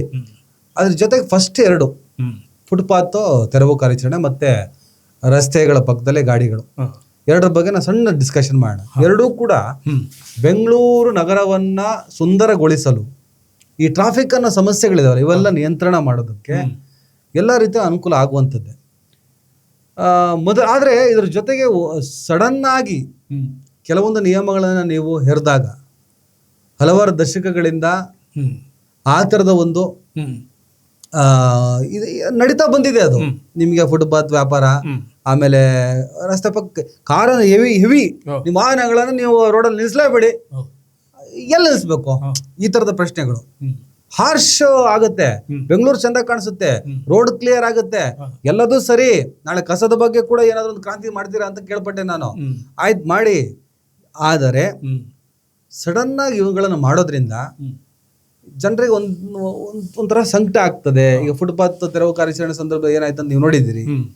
ನಾಳೆ ಈಗ ಗಾಡಿದು ಅಷ್ಟೇ ತೆಗಿಲೇಬೇಕು ಕಡ್ಡಾಯವಾಗಿ, ಅಕಸ್ಮಾತ್ ನಿಲ್ಲಿಸಲೇಬೇಕು ಅಂದ್ರೆ ಇಷ್ಟು ದುಡ್ಡು ಕಟ್ಟಬೇಕು, ಈ ತರದ ಏನ ತಂದಿದ್ದಾರೆ, ಅದು ತರ್ತಾರೆ ಅನ್ನೋದೆಲ್ಲ ಚರ್ಚೆಗಳಾಗ್ತಾ ಇದಾವಲ್ಲ, ಇದ್ರ ಬಗ್ಗೆ ತಾವು? ಮೊದಲಿಗೆ ನಾನು ಹೇಳಿದೆ ಫುಟ್ಪಾತ್ ತೆರವು ಕಾರ್ಯಾಚರಣೆ ಮತ್ತು ಈ ಅಂಗಡಿಗಳನ್ನು ತೆಗೆಸಿರುವುದು ಅದು ಅತ್ಯಂತ ಜರೂರಾಗಿ ಬೆಂಗಳೂರಿನಂಥ ನಗರದಲ್ಲಿ ಆಗ್ಬೇಕಾದ ಕೆಲಸ. ನಿಮಗೆ ಬ್ಯಾಂಗ್ಳೂರಿನಲ್ಲಿ ಬ್ಯಾಂಗ್ಳೂರು ಇತಿಹಾಸವನ್ನು ತಗೊಂಡ್ರೆ ಬ್ಯಾಂಗ್ಳೂರು ನಿಮಗೆ ಚೆನ್ನೈನ ಹಾಗೆ, ಬಾಂಬೆಯ ಹಾಗೆ, ಡೆಲ್ಲಿಯ ಹಾಗೆ ಸೈಂಟಿಫಿಕ್ ಆಗಿ ನಿಮಗೆ ಬೆಳೆದ ನಗರ ಅಲ್ಲ. ಬ್ರಿಟಿಷರು ಇರೋವರೆಗೆ ಬ್ರಿಟಿಷರು ಇದನ್ನು ಲಿಟಲ್ ಲಂಡನ್ ಮಾಡ್ಬೇಕಂತಿದ್ರು. ಇಲ್ಲಿಂದ ವಾತಾವರಣ, ಇಲ್ಲಿಯ ಹಿತಕರ ವಾತಾವರಣ ಏನಿದೆ, ಇದು ಜಗತ್ತಿನಲ್ಲಿ ಅತ್ಯಂತ ಹಿತಕರ ವಾತಾವರಣ ಹೊಂದಿರುವಂಥ ಏಕೈಕ ನಗರ ಬೆಂಗಳೂರು. ಇದನ್ನು ಬ್ರಿಟಿಷರು ಲಿಟಲ್ ಇಂಗ್ಲೆಂಡ್ ಮಾಡ್ಬೇಕಂತಿದ್ರಂತೆ ಇಲ್ಲಿ ವಾತಾವರಣದಿಂದಾಗಿ. ಬ್ರಿಟಿಷರು ಹೋಗುವಾಗ ಏನು ಅಭಿವೃದ್ಧಿ ಮಾಡಿ ಹೋಗಿದೆ, ಏನು ಇಲ್ಲಿ ನಿಮಗೆ ನಗರ ಬೆಳೆದಿತ್ತು, ಆ ನಂತರ ಬೆಳೆದ ನಗರ ನಿಮಗೆ ಅಡ್ಡದಿಡ್ಡಿ ಬೆಳೆದಿದೆ. ವೆರಿ ಟೈಟ್ ಟರ್ನ್ಗಳು, ಶಾರ್ಟ್ ರಸ್ತೆಗಳು, ರಸ್ತೆ ಕಿರಿದಾದ ರಸ್ತೆಗಳು, ಅದು ಸರಿಯಾಗಿ ಪ್ಲಾನಿಂಗ್, ಟೌನ್ ಪ್ಲಾನ್ಗಳೆಲ್ಲ ಏನು ಮಾಡ್ತಿದ್ರು ಗೊತ್ತಿಲ್ಲ ನಮಗೆ, ಸರಿಯಾಗಿ ಬೆಳಿಲಿಲ್ಲ ಅದು. ಅದರಿಂದಾಗಿ ನಿಮಗೆ ಈ ಸಮಸ್ಯೆ, ನಿಮಗೆ ಏನು ಫುಟ್ಪಾತ್ನಲ್ಲಿ ಮಾಡುವಂಥ ವ್ಯಾಪಾರ ಮಾಡುವಂಥ ಸಮಸ್ಯೆಯನ್ನು ಸೃಷ್ಟಿಸ್ತಾ ಇದೆ. ಕಿರಿದಾದ ರಸ್ತೆಗಳು, ಟೈಟ್ ಟರ್ನ್ಗಳಿಂದಾಗಿ. ಆಯಿತಾ? ಇಲ್ಲಿ ಮತ್ತೆ ಇನ್ನೊಂದು ಹೇಳ್ತಾರೆ, ನೀವು ಹೇಳಿದ್ರೆ ಜನರಿಗೆ ಇದರಿಂದ ತೊಂದರೆ ಆಗಿದೆ, ಬಡವರು ಬದುಕಲಿಕ್ಕೆ ತೊಂದರೆ ಆಗಿದೆ. ಇದೇ ನಿಮಗೆ ಕಾರಣ ಕೊಟ್ಟು ರಾಜಕಾರಣಿಗಳು ಇದನ್ನು ನಡೆಸ್ತಾ ಇದ್ರು. ರಾಜಕಾರಣಿಗಳು ಇದು ದೊಡ್ಡ ಮಾಫಿ ಆಗಿತ್ತು ನಿಮಗೆ ಫುಟ್ಪಾತಲ್ಲಿ ವ್ಯಾಪಾರ ಮಾಡೋದು. ಯಾರೊಬ್ಬ ಮೊನ್ನೆ ಒಬ್ಬರು ಹೇಳ್ತಿದ್ದಾರೆ, ಯಾರೊಬ್ಬ ನಾರ್ತ್ ಇಂಡಿಯಾದವ 4,000 ತಳ್ಳುಗಾಡಿಗಳನ್ನ ಹಾಕಿದಾನಂತ ಇಲ್ಲಿ ಬ್ಯಾಂಗ್ಳೂರ್ನಲ್ಲಿ ಬಾಡಿಗೆ ಕೊಟ್ಟಿರೋದು. ಅಲ್ಲಿ ಎಲ್ಲ ಇಟ್ಟರು ಯಾರು, ಇಲ್ಲಿಯ ಲೋಕಲ್ಗಳ ಅಥವಾ ಅಲ್ಲಿಂದ ಉತ್ತರ ಭಾರತದ ಬಂದವ್ರನ್ನೆಲ್ಲ ಕೆಲಸಕ್ಕೆ ಇಟ್ಟಿರೋದು. ಮೊನ್ನೆ ಡಿ.ಕೆ. ಶಿವಕುಮಾರ್ ಅದನ್ನ ಹೇಳ್ತಾ ನಿಮ್ಮಲ್ಲಿ ಮೊನ್ನೆ ಮೊದಲ ಅಧಿವೇಶನದಲ್ಲಿ ಮಾತಾಡ್ತಾ, ಎಲ್ಲೇ ತಗೊಳ್ಳಿ, ಯಾವುದೇ ಕನ್ಸ್ಟ್ರಕ್ಷನ್ ಕೆಲಸ ತಗೊಳ್ಳಿ, ಯಾವುದೇ ಹೋಟ್ಲು ತಗೊಳ್ಳಿ, ತಗೊಳ್ಳಿ, ಫುಟ್ಪಾತ್ ತಗೊಳ್ಳಿ, ಪಾನಿಪುರಿ ತಗೊಳ್ಳಿ, ಗೋಬಿ ಮಂಚೂರಿ ತಗೊಳ್ಳಿ, ಎಲ್ಲ ನಾರ್ತ್ನವರೇ ಇರೋದು. ನಾರ್ತ್ ಅವ್ರು ಏನ್ ಮಾಡ್ತಾರೆ, ಈ ಹುಡುಗರೆಲ್ಲ ಅಲ್ಲಿ ಹೋಗ್ಬಿಟ್ಟು ಯಾರೋ ಮಾತಾಡ್ತಿರು ಪತ್ರಕರ್ತರು, ಆ ಡಿ.ಕೆ. ಶಿವಕುಮಾರ್ ಹೇಳಿಕೆನ ಉಲ್ಲೇಖ ಮಾಡಿ ಇವರೆಲ್ಲ ಏನ್ ಮಾಡ್ತಾರೆ, ಅಲ್ಲಿ ಹೋಗ್ಬಿಟ್ಟು ಬಿಜೆಪಿ ಓಟ್ ಹಾಕಿ ಇಲ್ಲಿ ಕಾಂಗ್ರೆಸ್ ಆಡಳಿತದಲ್ಲಿ ಬಂದ್ಬಿಟ್ಟು ಪಾನಿಪುರಿ ಮಾರ್ತಾರೆ. ರಾತ್ರಿ ಹೋಗ್ಬಿಟ್ಟು ಅಲ್ಲಿ ಓಟ್ ಹಾಕ್ತಾರೆ. ಓಟ್ ಹಾಕೋದು ಅವ್ರವರ ಇಂಟೆನ್ಷನ್, ಬಿಜೆಪಿ ಹಾಕ್ಬಾರ್ದು, ಕಮ್ಯುನಿಸ್ಟ್ ಹಾಕ್ಬಾರ್ದು ಅಂತಲ್ಲ, ಅವ್ರ ಇಚ್ಛೆ ಅದು. ವೋಟ್ ಮಾಡಿ. ಬಟ್ ನೀವು ಯಾವ ಜಾಗದಲ್ಲಿ ನೀವು ಓಟನ್ನ ಹಾಕ್ತಿರೋ, ಯಾವ್ದಕ್ ಹಾಕ್ತಿರೋ, ಅವರ ಕೊರಳ ಪಟ್ಟಿ ಕೈ ಹಾಕಿ ಕೇಳ್ಬೇಕು ನೀವು. ರೇ, ನಾವು ಓಟ್ ಹಾಕಿದೀವಿ, ನಾನು ಇಲ್ಲೇ ಪಾನಿಪುರಿ ಅಂಗಡಿ ಇಟ್ಕೊತೀನಿ, ನಾನು ಇಲ್ಲೇ ಗೋಬಿ ಮಂಚೂರಿ ಅಂಗಡಿ ಇಟ್ಕೊತೀನಿ, ಇಲ್ಲೇ ಹೋಟ್ಲಿಗೆ ಸೇರ್ಕತೀನಿ, ಇಲ್ಲೇ ನಿಮ್ಮ ಕನ್ಸ್ಟ್ರಕ್ಷನ್ ಕೆಲ್ಸಕ್ಕೆ ಸೇರ್ಕತೀನಿ, ನಾನು ನಿಮ್ಮನ್ನ ಗೆಲ್ಸೋದು, ಕೆಲಸ ಹೋಗ್ಬಿಟ್ಟು ಅಲ್ಲೆಲ್ಲ ಮಾಡೋದು. ಇದರಿಂದ ನಮ್ಮ ಜನಕ್ಕೆ ಸಿಗಬೇಕಾದಂತಹ ಅವಶ್ಯಕತೆಗಳು ಸರಿಯಾಗಿ ಸಿಗ್ತಾ ಇಲ್ಲ. ಹಾಗಾಗಿ ನಾವು ಆ ಕಡೆ ಫೋಕಸ್ ಆಗ್ತೀವಿ ಅಂತ. ಫುಟ್ಪಾತ್ ಇಂದ ಹಿಡಿದು ಹೋಟೆಲ್ ಒಳಗಡೆ ಪಾನಿಪುರಿ ಅಂಗಡಿವರೆಗೂ ಕೂಡ ಡಿ.ಕೆ. ಶಿವಕುಮಾರ್ ಕಣ್ಣು ಹಾಕಿರೋದು. ಆಮೇಲೆ ಕನ್ನಡಿಗರ ಪರವಾಗಿ ಮಾತಾಡ್ತಿರೋದು, ಕನ್ನಡದ ಪರವಾಗಿ ಮಾತಾಡ್ತಿರೋದು, ಬರೀ ಡೈಲಾಗ್ ಹೊಡಿತಾ ಇಲ್ಲ, ಎಲ್ಲಿ ಸಮಸ್ಯೆ ಇದೆ ಅನ್ನೋದನ್ನೇ ಮಾತಾಡ್ತಿದ್ದಾರೆ ಡಿ.ಕೆ. ಶಿವಕುಮಾರ್. ಹಾಗಾಗಿ ನಮಗೆ ಡಿ.ಕೆ. ಶಿವಕುಮಾರ್ ಏನೋ ಒಂದು ಮಾಡ್ತಾರೆ ಅನ್ನುವಂತ ಕುತೂಹಲ ಅದೇ ಹೇಳ್ತಿದ್ದಾರೆ. ಇದು ಏನು ಅದಕ್ಕೆ ಇವರು ಕಾರಣ ಕೊಡ್ತಿದ್ರು, ರಾಜಕಾರಣಿಗಳಾಗ್ಲಿ, ಜನನಾಯಕರಾಗ್ಲಿ, ಜನಪ್ರತಿನಿಧಿಗಳಲ್ಲ, ಇವರೆಲ್ಲ ಜನನಾಯಕರಾಗ್ಬಿಟ್ಟಿದ್ದಾರೆ. ಪ್ರಜಾಪ್ರಭುತ್ವದಲ್ಲಿ ಜನನಾಯಕರಿಲ್ಲ ಅಂತ ಇವ್ರು ಗೊತ್ತಿರುವ ಜನನಾಯಕರಾಗಿದ್ದಾರೆ. ನಾನು ಮಲ್ಲೇಶ್ವರಂನಲ್ಲಿ ಗೊತ್ತಿರ್ಬೋದು ಸುಮಾರು ವರ್ಷ. ಅಲ್ಲಿ ಮಲ್ಲೇಶ್ವರ ನಿಮ್ಗೆ ಇದರಲ್ಲಿ ಯಾವುದು ಫುಟ್ಪಾತ್. ಸಂಪಿಗೆ ರೋಡ್ ನಡಿಲಿಕ್ಕೆ ಸಾಧ್ಯವೇ ಇಲ್ಲ. ಫುಟ್ಪಾತ್ ನಲ್ಲಿ ಬಳಸಿ ಎಷ್ಟು ಆಕ್ಸಿಡೆಂಟ್ ರೋಡ್ ಮೇಲೆ ನಡಬೇಕು, ಜನಗಳು ಹೆಂಗಸರು ಮಕ್ಕಳೆಲ್ಲ ರೋಡ್ ಮೇಲೆ ನಡಬೇಕು. ಫುಟ್ಪಾತ್ ಎಲ್ಲ ಇವರದೇ. ಅದು ಹೇಗೆ ನಿಮಗೆ ಹೇಗೆ ಅಂತ ಹೇಳಿದ್ರೆ ಅದು ಇದು ಮಾಡಿದ್ರೆ ಟೆಂಡರ್ ಶ್ಯೂರ್ ಫುಟ್ಪಾತ್ ಮಾಡಿದ್ರೆ ನೆಕ್ಸ್ಟ್ ದಿನ ಬಂದು ಬೀಳ್ತದೆ, ಅಲ್ಲಿ ಗಾಡಿ ಬೀಳ್ತದೆ, ಅಂಗಡಿ ಬೀಳ್ತದೆ. ಅಲ್ಲಿವರೆಗೆ ಏನ್ ಮಾಡ್ತಿದ್ದಾರೆ ಇವ್ರು ಹೇಳ್ತಾರೆ, ಕೇಳ್ತಾರೆ ಉತ್ತರ ಇವ್ರು ಕೊಡೋದೇನೋ ಉತ್ತರ ಕೊಡೋದು, ಕಾರಣ ಕೊಡೋದು. ಬಡವ್ರು ಬದುಕೊಳ್ತಾರೆ ಬಿಡ್ರಿ. ಅಲ್ಲ ಬಡವರು ಇದಾರಲ್ಲ, ಮುಂಚೆ ಏನ್ ಮಾಡ್ತಿದ್ರು ಬಡವರು? ನೀವು ಈಗ ನಾರ್ತ್ ಇಂದ ಬಂದು 400 ಗಾಡಿ 4,000 ಅಂಗಡಿ ಇಟ್ಕೊಂಡಿದ್ದ, ಓಕೆ ಒಂದ್ ಸೈಡ್. ಹಾಗೆ ನಮ್ಮ ಕನ್ನಡಿಗರು ಸುಮಾರು ಜನ ಇದ್ರಲ್ಲ ಅವರು ಹೀಗೇನೆ, ಅವರು ಹೇಗೆ ಅಂತ ಕನ್ನಡಿಗರು ಹೇಗೆ ಅಂತ ಹೇಳಿದ್ರೆ ಅಲ್ಲಿ ಫುಟ್ಪಾತ್ ನ ಜಾಗವನ್ನು ಹಿಡಿಯುದು ಅಂತ ಅವರು ಕಬ್ಜಾ ಮಾಡಿಕೊಳ್ಳೋದು ಜಾಗವನ್ನು, ಅದನ್ನು ಬಾಡಿಗೆ ಕೊಡುದು. ಅಂದ್ರೆ ಆ ಗುಂಪುಗಳಲ್ಲಿ ಒಂದಿಷ್ಟು ಅಮಾಯಕರು ಸಿಗ್ಬೋದು ಅಲ್ವಾ? ಅಮಾಯಕರು ಏನಂತ ಹೇಳಿದ್ರೆ ಬೆಳಿಗ್ಗೆ ನಿಮಗೆ ಬಡ್ಡಿ ಇದು ಏನೋ ಮೀಟರ್ ಬಡ್ಡಿಗೆ 1,000 ತಗೊಳ್ಳೋದು, ವ್ಯಾಪಾರ ಮಾಡೋದು, ದುಡ್ಡದನ್ನೆಲ್ಲ ಇವನು ಮೀಟರ್ ಬಡ್ಡಿ ದಂಧೆ ಅವನಿಗೆ ಕೊಡೋದು, ಮನೆಗೆ ಹೋಗೋದು. ಅವ್ರಿಗೇನೋ ಪರ್ಯಾಯ ವ್ಯವಸ್ಥೆ ಕೂಡ ಮಾಡ್ತೀವಿ ನಾವು, ಯಾರನ್ನೂ ಕೈ ಬಿಡಲ್ಲ. ಅದನ್ನ ಅವರು ಕರೆಕ್ಟ್ ಐಡೆಂಟಿಫೈ ಮಾಡ್ತಾರೆ. ಈಗ ಉತ್ತರ ಭಾರತದಿಂದ ಬಂದಂತಹ ಮಾಫಿಯಾ ಯಾವುದು, ವ್ಯಾಪಾರಿ ಯಾರು, ನಮ್ ನಾಡಿನವ್ರು ಯಾರು, ಅದನ್ನೆಲ್ಲ ಕರೆಕ್ಟ್ ಆಗಿ. ಯಾಕಂತ ಹೇಳಿದ್ರೆ ಡಿ.ಕೆ. ಶಿವಕುಮಾರ್ ಇವತ್ತು ನಿನ್ನ ರಾಜಕೀಯ ಶುರು ಮಾಡಿದವರಲ್ಲ. ಡಿ.ಕೆ. ಶಿವಕುಮಾರ್ ರಾಜಕೀಯ ನಿಮ್ಗೆ ಗೊತ್ತಿದೆ, ಡಿ.ಕೆ. ಶಿವಕುಮಾರ್ ಯಾವ ರಾಜಕೀಯ ಮಾಡಿದ್ರೆ ಇದನ್ನೆಲ್ಲ ನೋಡಿದ್ದಾರೆ ಅವರು. ಕರೆಕ್ಟ್. ಇವರದೆಲ್ಲ ಅನುಭವ ಇದೆ ಅವರಿಗೆ. ಫುಟ್ಪಾತ್ ನಲ್ಲಿ ಏನೇನು ವ್ಯಾಪಾರ ನಡೀತದೆ, ಹೇಗೆ ನಡೀತದೆ, ಯಾರ್ಯಾರು ಮಾಡ್ತಾರೆ ಅದನ್ನ, ಯಾರ್ಯಾರು ಸಂಪಾದನೆ ಮಾಡ್ತಾರೆ ಗೊತ್ತಿದೆ ಅವರಿಗೆ. ಆಮೇಲೆ ಈಗ ಅದೊಂದು ಓಕೆ. ಆಮೇಲೆ ಬೇಕಾಬಿಟ್ಟಿ car parking road side. Krishna ಬೈರೇಗೌಡರು ಹೇಳ್ತಾ ಇದ್ರು, ಗಾಡಿ ಹೆಂಗ್ ಪಾರ್ಕಿಂಗ್ ಮಾಡಿದ್ದಾರೆ ಅಂದ್ರೆ, ನಾವೆಲ್ಲ ಗಾಡಿ ಮುಟ್ಟಲ್ಲ, ನಿಮ್ಮ ಮೂವಿಂಗ್ ಇರೋ ಗಾಡಿ ಸ್ಟಾರ್ಟಿಂಗ್ ಮುಟ್ಟಲ್ಲ ಅಂದ್ರು. ಈಗ ಆಮೇಲೆ ಇನ್ನೊಂದೇನೋ ತಂದಿದ್ದಾರೆ. ಈಗ ಗಾಡಿ ಕೆಳಗಡೆ 2 ಅಡಿ ಮಣ್ಣು ಕೂತ್ಕೊಂಡವೆ. ಆ ಲೆವೆಲ್ಗೆ ಗಾಡಿ ಹೆಂಗಿದಾವ ಅಂದ್ರೆ ಕಡಿಮೆ ಅಂದ್ರೆ 7-8 ವರ್ಷ ನಿಲ್ಸ್ದಂಗಿದೆ. ಅದು ಬಹಳ ಕಮ್ಮಿ ಇದೆ ಆ ಸಂಖ್ಯೆಗಳು. ಅಬಂಡನ್ ವೆಹಿಕಲ್ಸ್ ಅಂತ ಹೇಳ್ತಾರೆ, ಅದಕ್ಕೆ ಬಹಳ ಕಮ್ಮಿ ಇದೆ. ಬಿಟ್ಟು ಹೋಗಿ ಅದನ್ನ ಎತ್ಕೊಂಡು ಹೋದ್ರೆ ಅವ್ರು ಇನ್ ಕೇಳಿದಿಲ್ಲ, ಅವ್ರು ಬಿಟ್ಟು ಹೋಗಿರ್ತಾರೆ, ಎತ್ಕೊಂಡು ಹೋಗಿ ಗುಜರಿ ಹಾಕ್ಬೋದು, ಏನು ತೊಂದರೆ ಇಲ್ಲ. ಆದ್ರೆ ನಿಮಗೆ ಬೆಂಗಳೂರಿನಾದ್ಯಂತ ಎಲ್ಲ ಪಾರ್ಕಿಂಗ್ ಇರೋರು ಕೂಡ ರೋಡ್ ಮೇಲೆ ಪಾರ್ಕ್ ಮಾಡ್ತಾರೆ. ಅದನ್ನು ಬೇರೆ ಪಾರ್ಕಿಂಗ್ ಇರೋರು ಕೂಡ ಅದನ್ನು ಬೇರೆ ಅದನ್ನು ನಿಮಗೆ ಶೇಖರಣೆಗೆ ಅದಕ್ಕೆ ಇದಕ್ಕೆ ಸ್ಟಾಕ್ ಮಾಡ್ಲಿಕ್ಕೆ ಬಳಸ್ಕೊಂಡು ಪಾರ್ಕಿಂಗ್ ಸ್ಪೇಸ್ ಅನ್ನ ಬೆಂಜ್ ನೀವೇ ನೋಡಿದಿರಲ್ಲ, ನಮ್ಮ ಆರ್ ಟಿ ನಗರದಲ್ಲಿ ಬೆಂಜ್ ಗಾಡಿಗಳು, ಆಡಿ ಗಾಡಿಗಳನ್ನೆಲ್ಲ ರೋಡ್ ಮೇಲೆ ಪಾರ್ಕ್ ಮಾಡ್ತಾರೆ. ಹೌದಾ, ನೋಡಿದಿರಲ್ಲ? ಪಾರ್ಕಿಂಗ್ ಇದೆ ಮನೆಯಲ್ಲಿ ಮಾಡ್ತಾರೆ. ಆಯ್ತಾ, ನಿಮಗೆ ಮಲ್ಲೇಶ್ವರಂ ಅಂತ ಸ್ಥಳದಲ್ಲಿ ನಿಮಗೆ 2 ಸೈಡ್ ಪಾರ್ಕ್ ಮಾಡ್ತಾರೆ, ನಿಮಗೆ ಗಾಡಿ ಚಲಾಯಿಸಲಿಕ್ಕೆ ಸಾಧ್ಯವೇ ಇಲ್ಲ. ಸರಿ ಇದೆ, ರೂಲ್ಸ್ ಬಗ್ಗೆ ನಾನು ಮಾತಾಡ್ತಿಲ್ಲ. ಬಟ್ ನಿಮ್ಗೆ ಏನಾಗುತ್ತೆ, ಕೆಲವು ಸಲ ಏನಾಗ್ತವೆ, ಎತ್ತಿಗೆ ಜ್ವರ ಬಂದ್ರೆ ಎಮ್ಮೆಗೆ ಬರೆ ಹಾಕಿದ್ರು ಅಂತ. ಇದು ಕೆಲವರು ಮಾಡುವಂತ ಮಿಸ್ಟೇಕ್ಸ್ಗಳಿಂದ ಈಗ ನಿಮ್ದು ಕಾರ್ ಇದ್ದಾವೆ, ನೀವು ರೋಡ್ ಸೈಡ್ ನಾನು ತೆಗಿಲೇಬೇಕೀಗ, ಇಲ್ಲಾಂದ್ರೆ ನಾನು ಮಾರ್ಬೇಕು. ಎಲ್ಲಿ ನಿಲ್ಲಿಸ್ತೀರಿ? ಈಗ ನನಗೆ ಅದರಿಂದ ಏನು ಬೇಸರ, ಯಾಕಂತ ಹೇಳಿದ್ರೆ ನಿಮ್ದು ವೈಯಕ್ತಿಕ ಸರ್, ನೀವೇನೋ ಮಾರ್ಕತ್ತೀರ, ನಿಮ್ಗೆ ಅಗತ್ಯ ಇಲ್ಲ. ಸರಿ, ಯಾರೋ ಒಬ್ಬ ಕ್ಯಾಬ್ ಡ್ರೈವರ್ ಇರ್ತಾನೆ, ಬಾಡಿಗೆ ಮೇಲೆ ವಾಸ ಮಾಡ್ತಾ ಇರ್ತಾನೆ. ಅವ್ನ ಗಾಡಿ ತಗೊಂಡು ರೋಡಲ್ಲೇ ಹಾಕ್ಬೇಕು. ಅವ್ನಿಗೇನು, ಅವ್ನಿಗೆ 7-8 ಸಾವಿರ, ಈಗ 7-8 ಸಾವಿರ ಬಾಡಿಗೆ ಮನೆ ಹೋಗಿರ್ತಾನೆ. 7-8 ಸಾವಿರ ಬಾಡಿಗೆ ಮೇಲೆ ನಿಮ್ಗೆ ಬೈಕ್ ಪಾರ್ಕಿಂಗ್ ಕೊಡಲ್ಲ. ನೀನ್ ಕಾರ್ ತಗೊಂಡು ರೋಡ್ ಸೈಡ್ ನಿಲ್ಲಿಸ್ಬೇಕು. ಅದು ನಿಮ್ಗೆ ಆ ಮನೆಗಳ ಮುಂದೆ ಸಿಗಲ್ಲ ಅಂದ್ರೆ ಪಾಪ ಎಲ್ಲೋ ಹೋಗ್ಬಿಟ್ಟು ರೋಡಲ್ಲೇ ಗಾಡಿ ಹಾಕಿ ಬರ್ತಾನೆ, ಅಲ್ಲೂ ನಿಲ್ಸಂಗಿಲ್ಲ ಅಂತ ಅಂದಾಗ ಅವ್ನ ಏನ್ ಮಾಡ್ಬೇಕು? ಇಂಥವರ ಸಂಖ್ಯೆ ಬಹಳ ಕಮ್ಮಿ ಇದೆ. ಇಲ್ಲ, ಲಕ್ಷಾಂತರ ಕ್ಯಾಬ್ಗಳು ಓಡಾಡ್ತವೆ, ಇನ್ನೊಂದು ಲಕ್ಷಾಂತರ ಆಟೋಗಳು ಓಡಾಡ್ತವೆ. ಹೌದು, ಅವರಿಗೆಲ್ಲ ಅವರು ಪಾರ್ಕಿಂಗ್ ವ್ಯವಸ್ಥೆ. ಈಗ ಅದಕ್ಕೋಸ್ಕರ ನಿಮಗೆ ಕಾಯ್ದೆಯಲ್ಲಿ ಇದೇನ ಕಾಯ್ದೆ ಏನಿದೆ ಅದರಲ್ಲಿ ಏನೊಂದಿಷ್ಟು ಆಪ್ಷನ್ಸ್ ಇರ್ತವೆ. ಆಪ್ಷನ್ ಇರದೆ ತೀರಾ ಹಂಗ್ ಮಾಡಕ್ ಆಗಲ್ಲ, ಅದ್ ಮಾಡಕ್ ಆಗಲ್ಲ. ಅದು ಈಗ ನೋಡಿ 15,000 ಮಿನಿಮಮ್ ಇಂದ 25,000 ಇಟ್ಟಿದ್ದಾರೆ. ನಿಮಗೆ ವಾರ್ಷಿಕ ಫೀ ಇಟ್ಟಿದ್ದಾರೆ. ಏನು ರೋಡ್ ಫೀಸಾ? ಅದು ನಿಮ್ಗೆ ಸರ್ಕಾರಕ್ಕೆ ಕಟ್ಬೇಕು ನೀವು. ಅದು ನಿಮ್ಗೆ ಶುಲ್ಕ, ನೀವು ಪಾರ್ಕಿಂಗ್ ಮಾಡೋದಕ್ಕೆ ಕೊಡುವಂತ ಶುಲ್ಕ ಅಂತ ಮಾಡಿದ್ದಾರೆ. ಅದ್ರ ಬಗ್ಗೆ ಏನಿಲ್ಲ, ಅದಕ್ಕೊಂದು ನಿರ್ದಿಷ್ಟವಾದಂತ ಜಾಗ ಏನಾದ್ರು ಮಾಡಿದಾರ? ನೀವು ನಿಮ್ಮ ಮನೆ ಮುಂದೆ ನಿಲ್ಸ್ಕೊಳ್ಬೇಕು. ಮತ್ತೆ ಇನ್ನೊಂದು ಮಾಡಿದ್ದಾರೆ, ಮನೆ ಮುಂದೆ ಬಹಳ ಒಳ್ಳೆ ಕೆಲಸ ಇನ್ನೊಂದು ಮಾಡಿದಾರೆ ಅಂತ ಹೇಳಿದ್ರೆ, ನಿಮ್ಮ ಮನೆ ನೀವು ಏನು BBMPಗೆ ಅಥವಾ GBAಗೆ ಏನು ನೀವು ಪ್ಲಾನಿಂಗ್ ಕೊಟ್ಟಿದ್ರಿ ಅದರ ಪ್ರಕಾರ ಇದ್ರೆ ಮಾತ್ರ ನಿಮ್ಗೆ ಪರ್ಮಿಷನ್ ಕೊಡ್ತಾರೆ.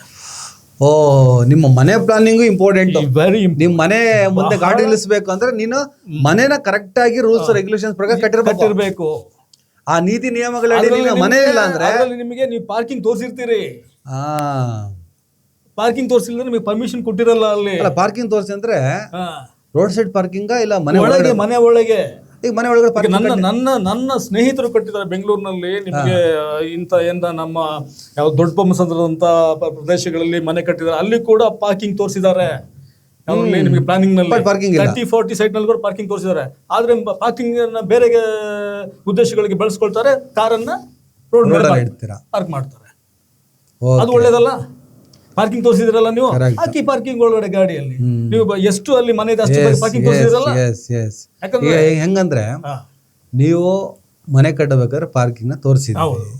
ಪ್ರತಿ ಮನೆಯಲ್ಲೂ ತೋರಿಸಿದ್ರಿ, ಹೌದು. ಪ್ರತಿ ಮನೆಗೂ ತೋರಿಸಿದಿರಿ. ತೋರಿಸಿದ್ರಿ. ಪ್ರತಿ ಮನೆಗೂ ನೀವು ತೋರಿಸಿದ ಮೇಲೆ ನಿಮ್ಮ ಮನೆಗೆ ಒಂದು ಕಾರು, ಹೌದು. ಮನೆಗೆ 2 ಬೈಕ್ ಅಂದ್ರೂ ಕೂಡ ನಿಮ್ಮ ವಾಹನಗಳು ಯಾವುದೇ ಕಾರಣಕ್ಕೂ ರೋಡಲ್ಲಿ ಬರಲ್ಲ. ಇನ್ನು ಇಲ್ಲಿ ಹೊಟ್ಟೆಪಾಡಿಗಂತ ಬೇರೆ ಬೇರೆ ಊರಿಂದ ಬಂದವರು, 7-8 ಕ್ಯಾಬ್ ಡ್ರೈವರು, ಆಟೋ ಡ್ರೈವರ್ಸ್ಗಳು ಯಾರು ಇದ್ರೆ, ಬಾಡಿಗೆ ಮನೆಗೆ ಬರೋರು ಇದ್ರೆ, ಅವ್ರ ಕಾರುಗಳು ಅವರ ವಾಹನಗಳು ರಸ್ತೆಯಲ್ಲಿ ನಿಂತರೂ ಕೂಡ ಆ ಸಂಖ್ಯೆ ದೊಡ್ಡದಲ್ಲ. ನಿಮ್ಮ ಮನೆಗೆ ತಕ್ಕ ಹಾಗೆ ನಿಮ್ಮ ವಾಹನಗಳು ನಿಮ್ಮ ಪಾರ್ಕಿಂಗ್ ಒಳಗಡೆ ಹೋದರೆ ಸಮಸ್ಯೆ ಇಲ್ಲ. ಈಗ ಈ ವರ್ಷಕ್ಕೆ 15,000 ಏನೋ ಕಟ್ಟಬೇಕು, ಇದೇನೋ ರೂಲ್ಸ್ ತಂದಿದ್ರಲ್ಲ, 15,000 25,000 ಯಾರು ಕಟ್ಟಬೇಕು? ಇದು ಮನೆಗೆ ಸಂಬಂಧ ಕಾರಿನ ಮಾಲೀಕ ಕಾರಿನ ಮಾಲೀಕ ಕಟ್ಟಬೇಕು. ಈಗ ಬಾಡಿಗೆಗೆ ಬಂದಿರ್ತಾನಪ್ಪ, ಅವ್ನು ಕಟ್ಬೇಕಾ? ಹೌದು, ವರ್ಷಕ್ಕೆ 15,000 ಕಟ್ಬೇಕು. ಎಲ್ಲಿ ಕಟ್ತಾನ? ನಿಮ್ಗೆ ಹ್ಯಾಚ್ ಬ್ಯಾಕ್ ಆದ್ರೆ 15,000 ಅಂತ ಹೇಳ್ತಾರೆ, ಸೆಡಾನ್ ಆದ್ರೆ 20,000 ಅಂತ ಹೇಳ್ತಾರೆ, ಮತ್ತೆ SUV ಆದ್ರೆ 25,000 ಅಂತ ಹೇಳ್ತಾರೆ. ಪಾಪ ಬಡವ ಏನ್ ಮಾಡ್ಬೇಕು? ಬಡವ ಕಾರ್ ಯಾಕೆ ತಗೊಳ್ಬೇಕು ಸ್ವಾಮಿ? ಅಲ್ಲ, ನಿಮಗೆ ನೀವು ನೋಡಿ ಹೊಟ್ಟೆಪಾಡಿಗೆ ನೀವು ಟ್ಯಾಕ್ಸಿ, ನೀವು ಟ್ಯಾಕ್ಸಿ ಎಲ್ಲ ಕೇಳಿ ಫುಲ್ ಅಮೌಂಟ್ ಕೊಟ್ಟು 10-20 ಲಕ್ಷ ಕಟ್ಟೇನೋ ಕಾರ್ ತಗೊಂಡಿರಲ್ಲ. ನಾನು ಹೊಲ ಮಾರಿನೋ ಇಲ್ಲ ಬಂಗಾರ ಅಡ ಇಟ್ಟು ಏನೋ ಒಂದು ಡೌನ್ ಪೇಮೆಂಟ್ ಕಟ್ಬಿಟ್ಟು ಕಾರ್ ತಗೊಂಡಿರ್ತಾನೆ. ಅವನಿಗೆ ಮಂತ್ಲಿ EMI ಕಟ್ಟೋದೇ ಸಂಕಷ್ಟಗಳು ತುಂಬಾ ಇರ್ತವೆ. ಅವನ ಮೇಲೆ ತಿರ್ಗಾ ನೀವು 15,000 20,000 ವಾರ್ಷಿಕ, ಅದೇ ವಾರ್ಷಿಕ ನೀವು 15,000 ಅಂದ್ರೆ 1,200-1,300 ರೂಪಾಯಿನ ಬರ್ತದೆ. ಅದು 1,000 ಅನ್ನೋದು ಕೂಡ ಬಡವನಿಗೆ ದೊಡ್ಡ ವಿಚಾರನೇ. ಅರ್ಥ ಆಯ್ತಾ ನಿಮ್ಗೆ? ನಾನು ಹೇಳ್ತಾ ಇರೋದೇನು ಗೊತ್ತಾ, ನಿಮ್ಗೆ ಆರಾಮದಲ್ಲಿ ಎತ್ತಿಗೆ ಜ್ವರ ಬಂದ್ರೆ ಎಮ್ಮೆ ಬರೀ ಆಗ್ತಿರಲ್ಲ. ನೀವು ರೋಗನ ಪತ್ತೆ ಹಚ್ಚಿ ರೋಗಿಗಳನ್ನಲ್ಲ ಅನ್ನೋದು ನನ್ನ ವಾದ.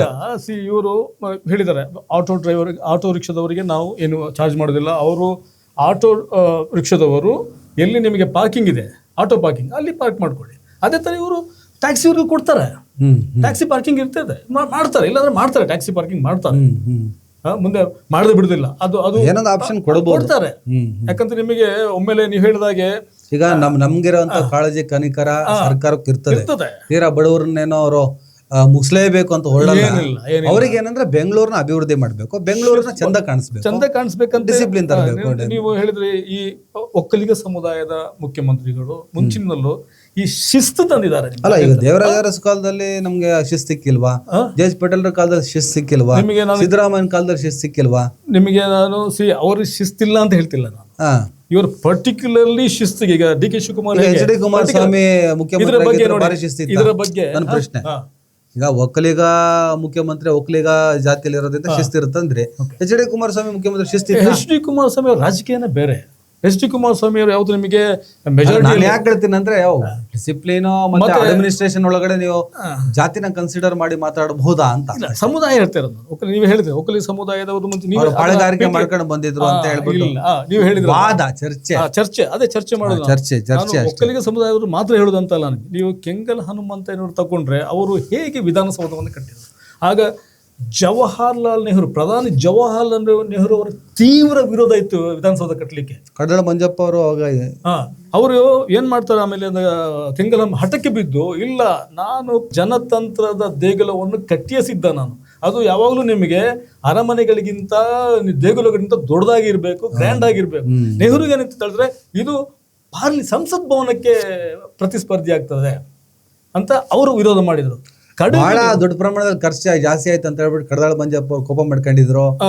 ಬಟ್ ಅವರು ಲಾಸ್ಟಿಗೆ ಉದ್ಘಾಟನೆ ಮಾಡಿದ್ರು ಇದೆ ಆಯ್ತಾ. ಆಮೇಲೆ ನಿಮಗೆ ಆದ್ರೂ ಬಿಡದೆ ಕಡದಾಳ ಇವರು ಕೆಂಗಲ್ ಹನುಮಂತಯ್ಯನ ಮೇಲೆ 15 ಲಕ್ಷದ ಭ್ರಷ್ಟಾಚಾರ ಆರೋಪವನ್ನು ಹೊರಿಸ್ತಾರೆ. ಇದರಲ್ಲಿ ವಿಧಾನಸೌಧ ಕಟ್ಟಿದ್ರಲ್ಲಿ 15 ಲಕ್ಷ ಆಗಿಂತ ದೊಡ್ಡ ಕಾಸು. 15 ಲಕ್ಷ ಇವತ್ತು 1,000 ಕೋಟಿ ಅಷ್ಟು ಹೊರಿಸ್ತಾರೆ. ಅದನ್ನು ಅವರು ನಿಭಾಯಿಸ್ಕೊಳ್ತಾರೆ. ಅದನ್ನು ಕೂಡ ಅವರು ಇದು ಮಾಡ್ತಾರೆ. ಆಯ್ತಾ. ನಿಮಗೆ ಇವತ್ತು ಕೂಡ ವಿಧಾನಸೌಧ ಕರ್ನಾಟಕದ ಒಂದು ಏನಾಗಿದೆ ನಿಮಗೆ ದೇಗುಲ ಅಲ್ಲ, ಅದೇ ಜನತಂತ್ರದ ದೇಗುಲ. ಹೌದಾ? ಕೈ ಮುಗಿದು ಆ ನಂತರ ಆ ರೀತಿಯ ಕಟ್ಟಡವನ್ನ ಬೇರೆ ರಾಜ್ಯಗಳು ಕಟ್ಟಲಿಕ್ಕೆ ಶುರು ಮಾಡಿದ್ರು. ಹೌದಾ? ಆಮೇಲೆ ನಿಮಗೆ ಆಮೇಲೆ ಕಡಿದಾಳ್ ಮಂಜಪ್ಪ ಬಿಡಿ ಅವರು ಉದ್ಘಾಟನೆ ಮಾಡಿದ್ದಾರೆ. ಆಮೇಲೆ ಬಂದಂತ ದೇವೇಗೌಡರು ನಿಮಗೆ ಬೆಂಗಳೂರನ್ನು ಫ್ಲೈಓವರ್ಗಳ ನಗರವನ್ನಾಗಿ ಮಾಡಿದವರು ದೇವೇಗೌಡರು. ಫಸ್ಟ್ CC ಸರ್ಕಲ್ ಫ್ಲೈಓವರ್ ಮಾಡಿದವರು, ಫ್ಲೈಓವರ್ ಅನ್ನೋ ಕಾನ್ಸೆಪ್ಟ್ ITBT ಅನ್ನು ತಂದವರು.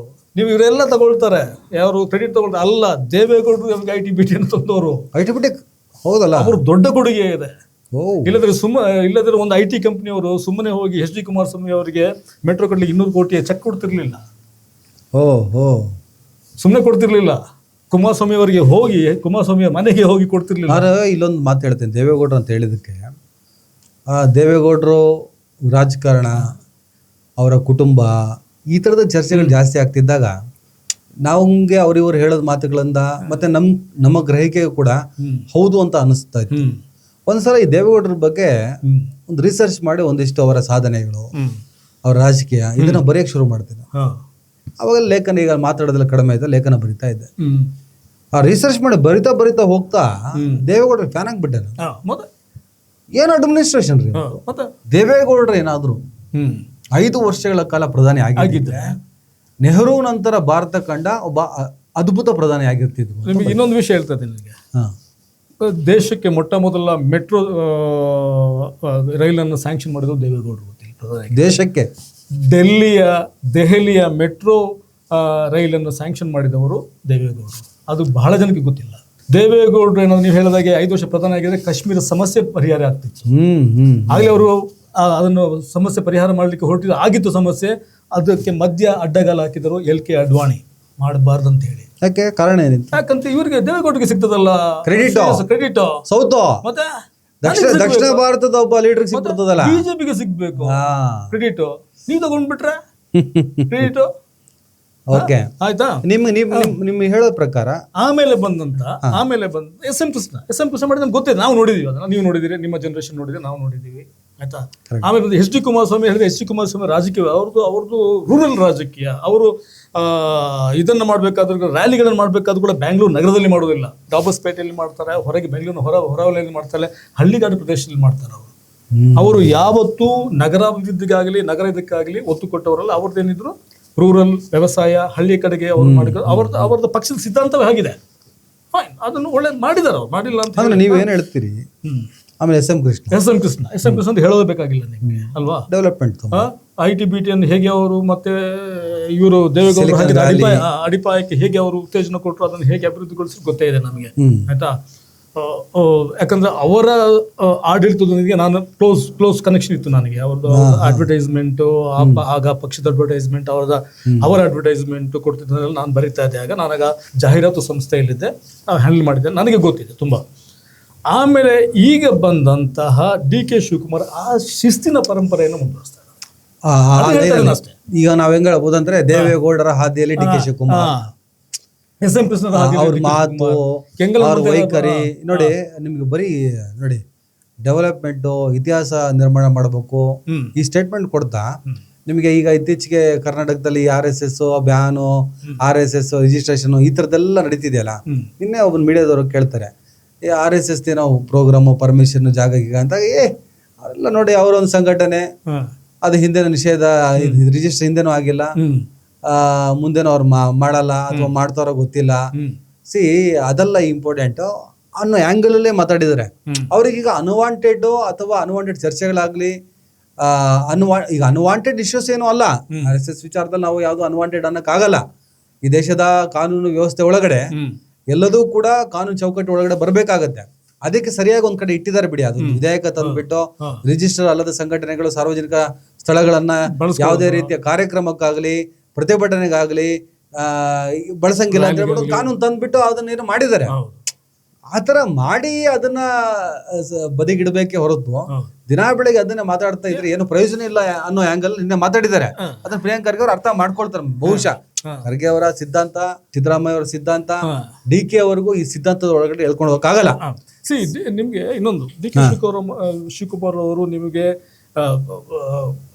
RSS ನ ಕಟ್ಟಾವಿರೋದು ಅಲ್ಲ ಆಯ್ತಾ. ನಿಮ್ಗೆ ಇಲ್ಲಿ DK ಶಿವಕುಮಾರ್, ಕೇರಳದಲ್ಲಿ ಸತೀಶನ್, ಮತ್ತೆ ತೆಲಂಗಾಣದಲ್ಲಿ ರೇವಂತ್ ರೆಡ್ಡಿ ಮುಖ್ಯಮಂತ್ರಿಗಳಾಗಿರುವುದೇ ಇವರು. RSS ಇವರನ್ನು ಸಹಿಸಿಕೊಳ್ತದೆ. RSS ಇವರಿಗೆ ಅಂತ ವಿರೋಧ ಇಲ್ಲ ಅನ್ನುವ ಕಾರಣಕ್ಕೆ ಅಂತ ಗೊತ್ತಿಲ್ಲ ನಿಮಗೆ. ಮುಖ್ಯಮಂತ್ರಿ ಮಾಡಿರೋದೇ ಆಗಿರೋದೇನ ಮಾಡಿರೋದು. ಅದೊಂದು ಪ್ಲೇಸ್ ಅಲ್ಲ.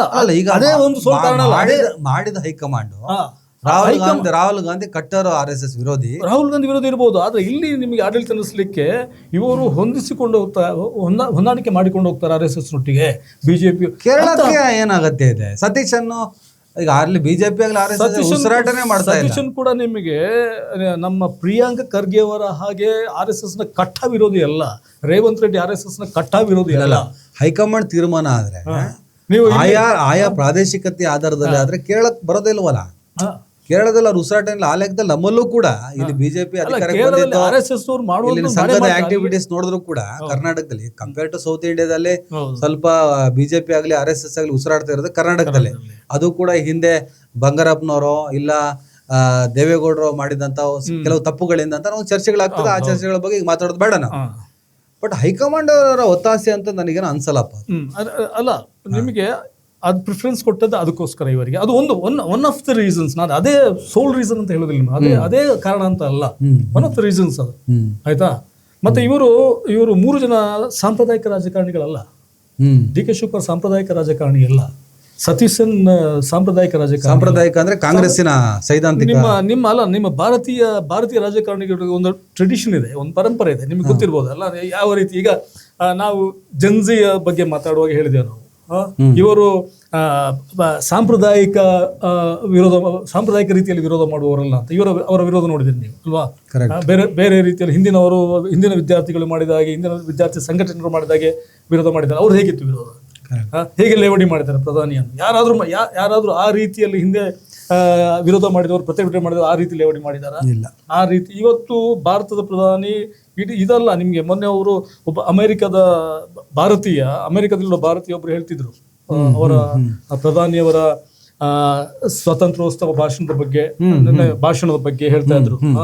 ಅತ್ಯಂತ ಹಾಸ್ಯಾಸ್ಪದ ವ್ಯಕ್ತಿಯಾಗಿದ್ದಾರೆ ಇವರು ಈ ಜಗತ್ತಿನಲ್ಲಿ ಅಂತ, ಆ ಮಟ್ಟಕ್ಕೆ ಮಾಡಿದ ಆ ರೀತಿ ಹೇಳಿದ್ದು ನಾನು. ಆಯ್ತಾ? ಓಕೆ. ಈಗ ಇನ್ನೊಂದು ಇದೇ DK ಶಿವಕುಮಾರ್ ಅವರ ನೇತೃತ್ವದಲ್ಲಿ ಒಂದು ಡೆವಲಪ್ಮೆಂಟ್ ಬಗ್ಗೆ ನಾವು ಮಾತಾಡ್ತೀವಿ. ಗುಡ್. ಒಂದು ಶಿಸ್ತು ಬೇಕಾಗ್ತದೆ. ಒಂದಿಷ್ಟು ಎತ್ತಿಗೆ ಜ್ವರ ಬಂದ್ರೆ ಎಮ್ಮೆಗೆ ಬರೆ ಹಾಕಕ್ ಹೋಗ್ಬೇಡಿ. ಒಂದಿಷ್ಟು ಬದಲಾವಣೆ ಮಾಡಕ್ಕಾಗಿಲ್ಲ, ಒಂದು ಸೊಲ್ಯೂಷನ್ ನೀವು ಮಾಡಿರ್ತೀರಿ. ಈಗ ನಿರ್ಣಯ ಮಾಡ್ಬೇಕಾದ್ರೇನೆ ಸೊಲ್ಯೂಷನ್ ಬಗ್ಗೆ ಯೋಚನೆ ಮಾಡಲ್ವಾ? ಏಕಾಏಕಿ ಯಾರನ್ನು ಬಿಸಾಕಕ್ಕಾಗಲ್ಲ, ಅದ್ ಮಾಡಿರ್ತೀರಿ. ಆಮೇಲೆ ಒಂದು ಹೊಸ ಕ್ರಮ, ಈಗ ಕರ್ನಾಟಕ ರಾಜ್ಯ ಸಾರ್ವಜನಿಕ ಪ್ರವೇಶ ನಿಯಂತ್ರಣ ವಿಧೇಯಕ 2026 ಅಂತ ತಂದಿದ್ದಾರೆ. ಇದ್ರ ಪ್ರಕಾರ ಸಾರ್ವಜನಿಕ ಹಾಗೂ ಸರ್ಕಾರಿ ಜಾಗಗಳಲ್ಲಿ ಖಾಸಗಿ ಅಥವಾ ನೋಂದಾಯಿತವಲ್ಲದ, ತುಂಬಾ ಜನಕ್ಕೆ ಎಲ್ಲರನ್ನು ಕಂಟ್ರೋಲ್ ಮಾಡ್ತಾ ಇದ್ದಾರೆ ಅಂತ ಒಂದು ಪ್ರಶ್ನೆ ಇದೆ, ಕ್ಲೀನ್ ಆಗಿ ಕೇಳಿಸ್ಕೊಳ್ಳಿ ಒಂದ್ಸಲ. ನೋಂದಾಯಿತವಲ್ಲದ ಸಂಘಟನೆಗಳು ತಮ್ಮ ಚಟುವಟಿಕೆಗಳನ್ನ ಮಾಡುವಂತಿಲ್ಲ. ಎಲ್ಲೆಲ್ಲಿ ಸರ್ಕಾರಿ ಮೈದಾನ, ಸರ್ಕಾರಿ ಶಾಲೆ ಕಾಲೇಜುಗಳ ಆವರಣ, ಸರ್ಕಾರಿ ಕಚೇರಿ ಸಂಸ್ಥೆಗಳ ಜಾಗ, ಸಾರ್ವಜನಿಕ ರಸ್ತೆಗಳು ಅಥವಾ ಇತರ ಸಾರ್ವಜನಿಕ ಪ್ರದೇಶಗಳು. ನೋಂದಾಯಿತವಲ್ಲದ ಸಂಘಟನೆಗಳು. ಕೆಲವು ನಮ್ಮ ಸ್ನೇಹಿತರು ಫೋನ್ ಮಾಡಿದ್ರು, ಅಲ್ಲ ಇದು ಬರೀ RSS ನ ಗುರಿ ಮಾಡ್ಕೊಂಡು ಅವ್ರನ್ನ ಟಾರ್ಗೆಟ್ ಮಾಡ್ಕೊಂಡು ಈ ತರದ ರೂಲ್ಸ್ ಎಲ್ಲ ತರ್ತಾರೆ.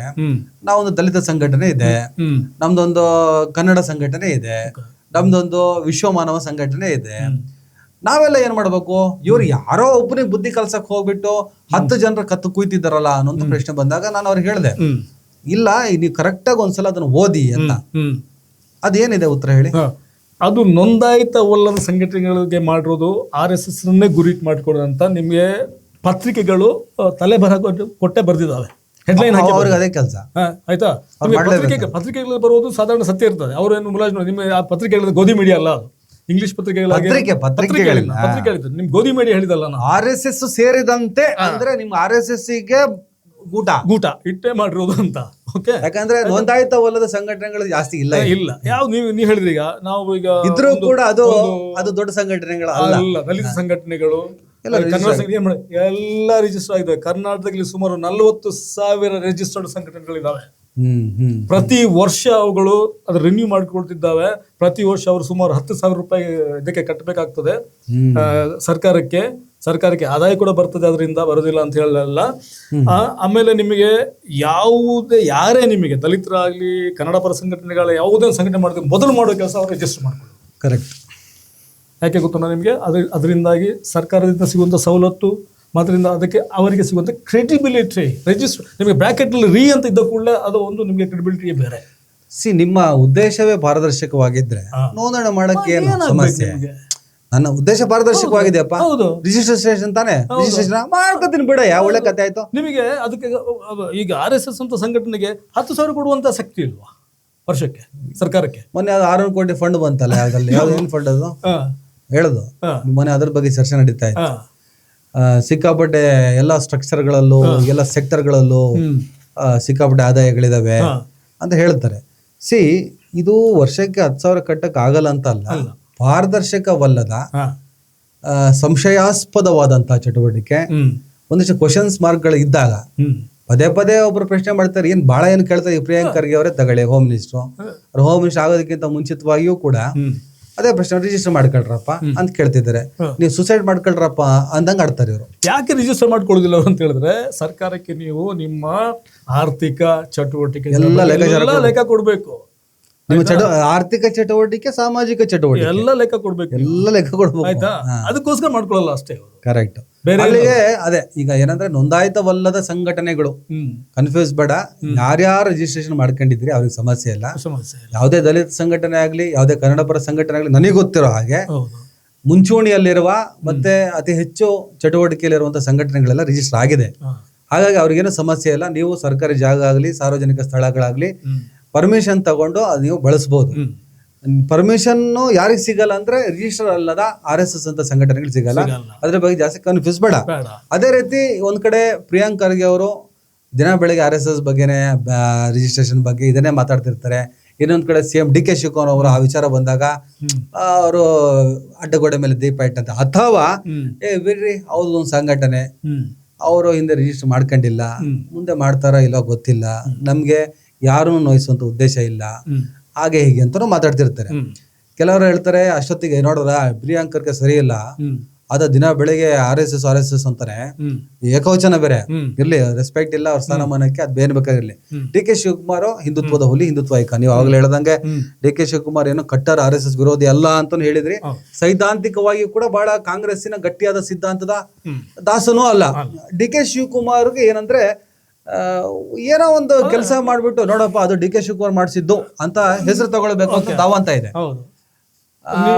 ನನಗೇನ್ ಅನ್ಸುತ್ತೆ ಅಂದ್ರೆ, ಇದೊಂದು ನೀವು ಮುಂದುವರಿಸಿ, ನಾನು ಮುಗಿಸ್ಬಿಡ್ತೀನಿ. ಈಗ ನಮ್ಮ ಆಡಿಯನ್ಸ್ ಬೇರೆ ಹೇಳ್ತಾರೆ, ನೀನೇ ಜಾಸ್ತಿ ಮಾತಾಡ್ತೀಯ ಅಂತ. ಅವಾಗ ನಾನು ಇಲ್ಲಿ